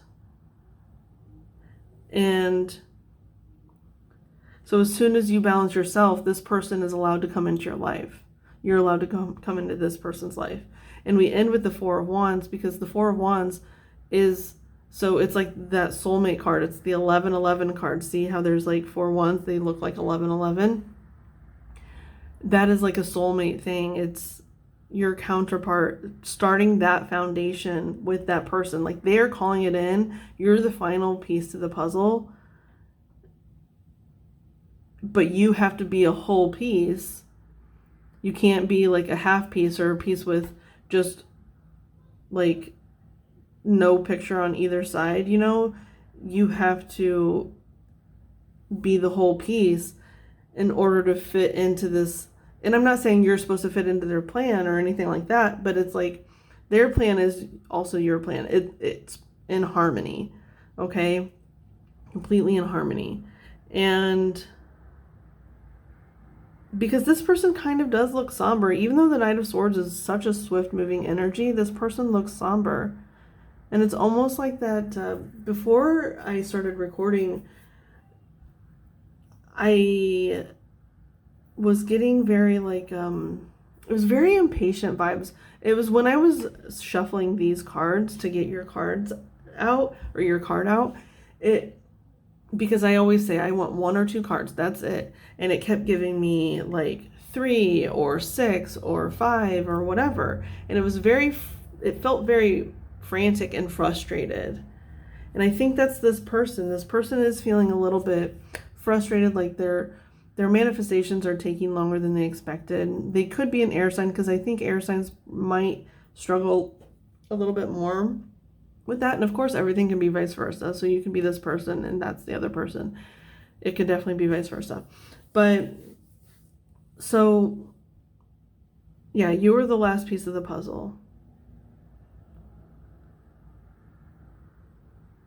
And I think you are finding a way to find that balance of masculine and feminine within yourself, the energy. So, okay, we have, hang on, a Crystal Mandala Oracle card here as your, like, kind of like advice, I guess, that we're going to look at. So this breaks down to an 8. This 26, so it's another 8 here. So Ascended Master Kuthumi, I don't know if I'm saying that right, and Masagate, Sacred Ecosystem. So just first off, and I know this is probably going to be more about like Mother Nature and stuff, but just first off, the sacred ecosystem, it's almost like it takes everything from like the smallest of things, like an ant, to the greatest of things, the sun or the universe. It takes all of those things in order to make this universe run. You know, it's the sacred ecosystem. And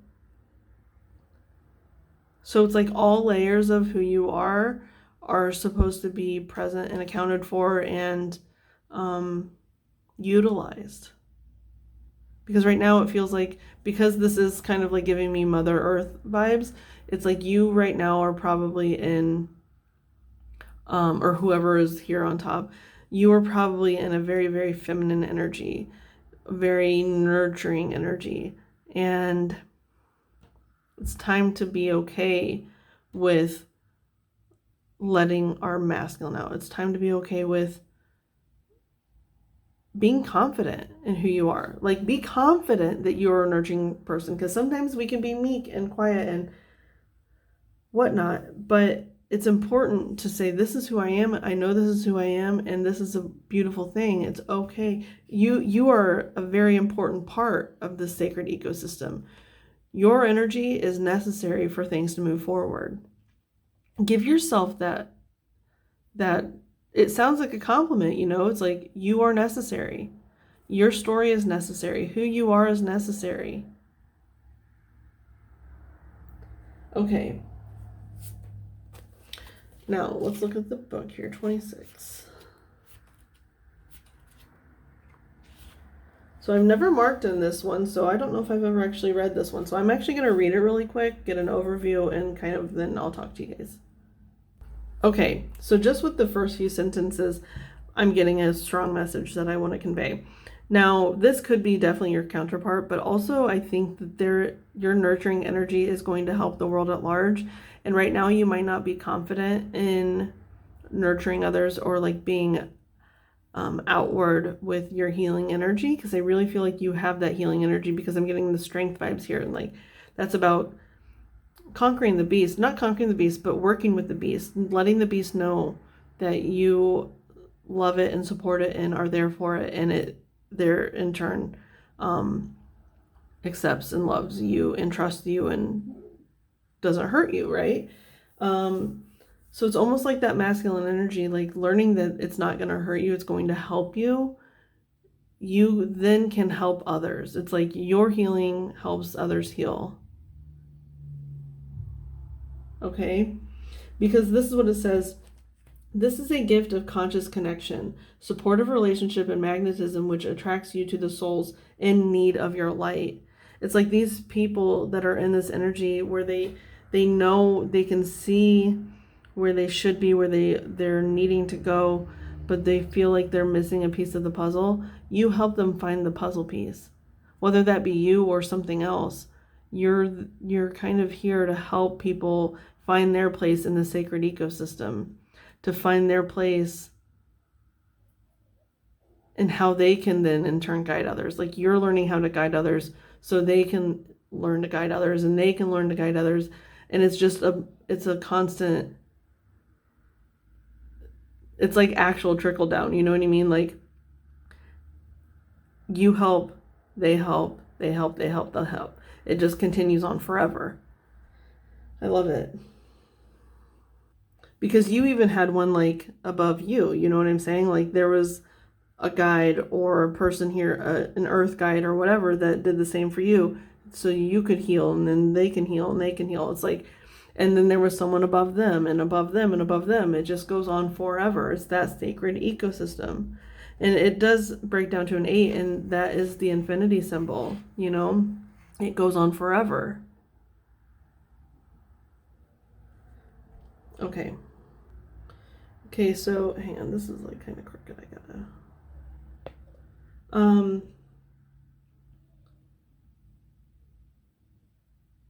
where was I?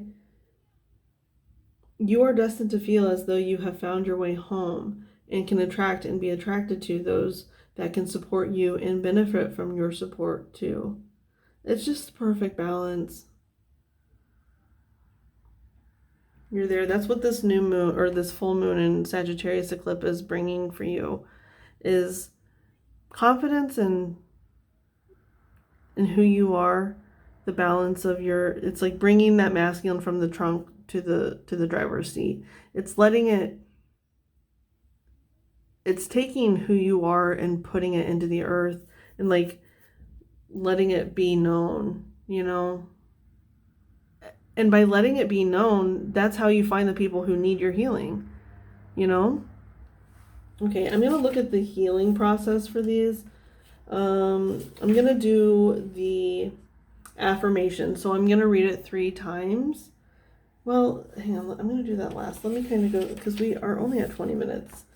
So I choose of my own free will through this and any lifetime and through all layers of my entire being to release all fears of abandonment, being isolated socially, being rejected or betrayed by my tribe, and not feeling I really belong to a sacred home and unconditionally loving family.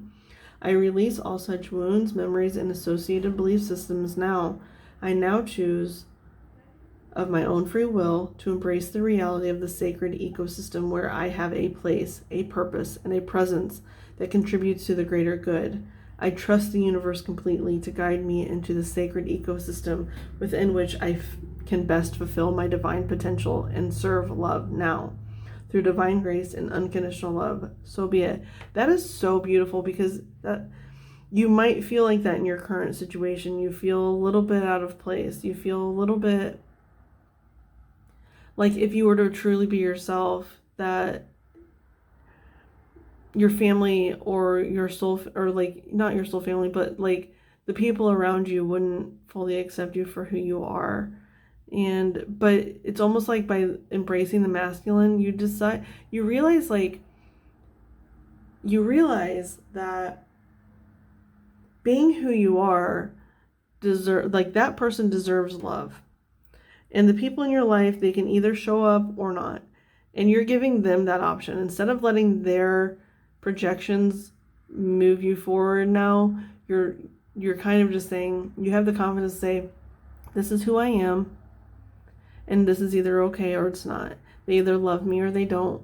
And most of the time I think people will surprise you, because we put a lot of projections on other people as well. So I think some people can surprise you, other people will fall away. It's just part of coming into who you are. And so you're finding the confidence to just live in your authenticity. Okay? Now, the incantation or the affirmation. I'm going to read it 3 times for you guys, okay? I express my purpose, passion, and presence with perfection within the sacred ecosystems I serve. I express my purpose, passion, and presence with perfection within the sacred ecosystems I serve. I express my purpose, passion, and presence with perfection within the sacred ecosystems I serve.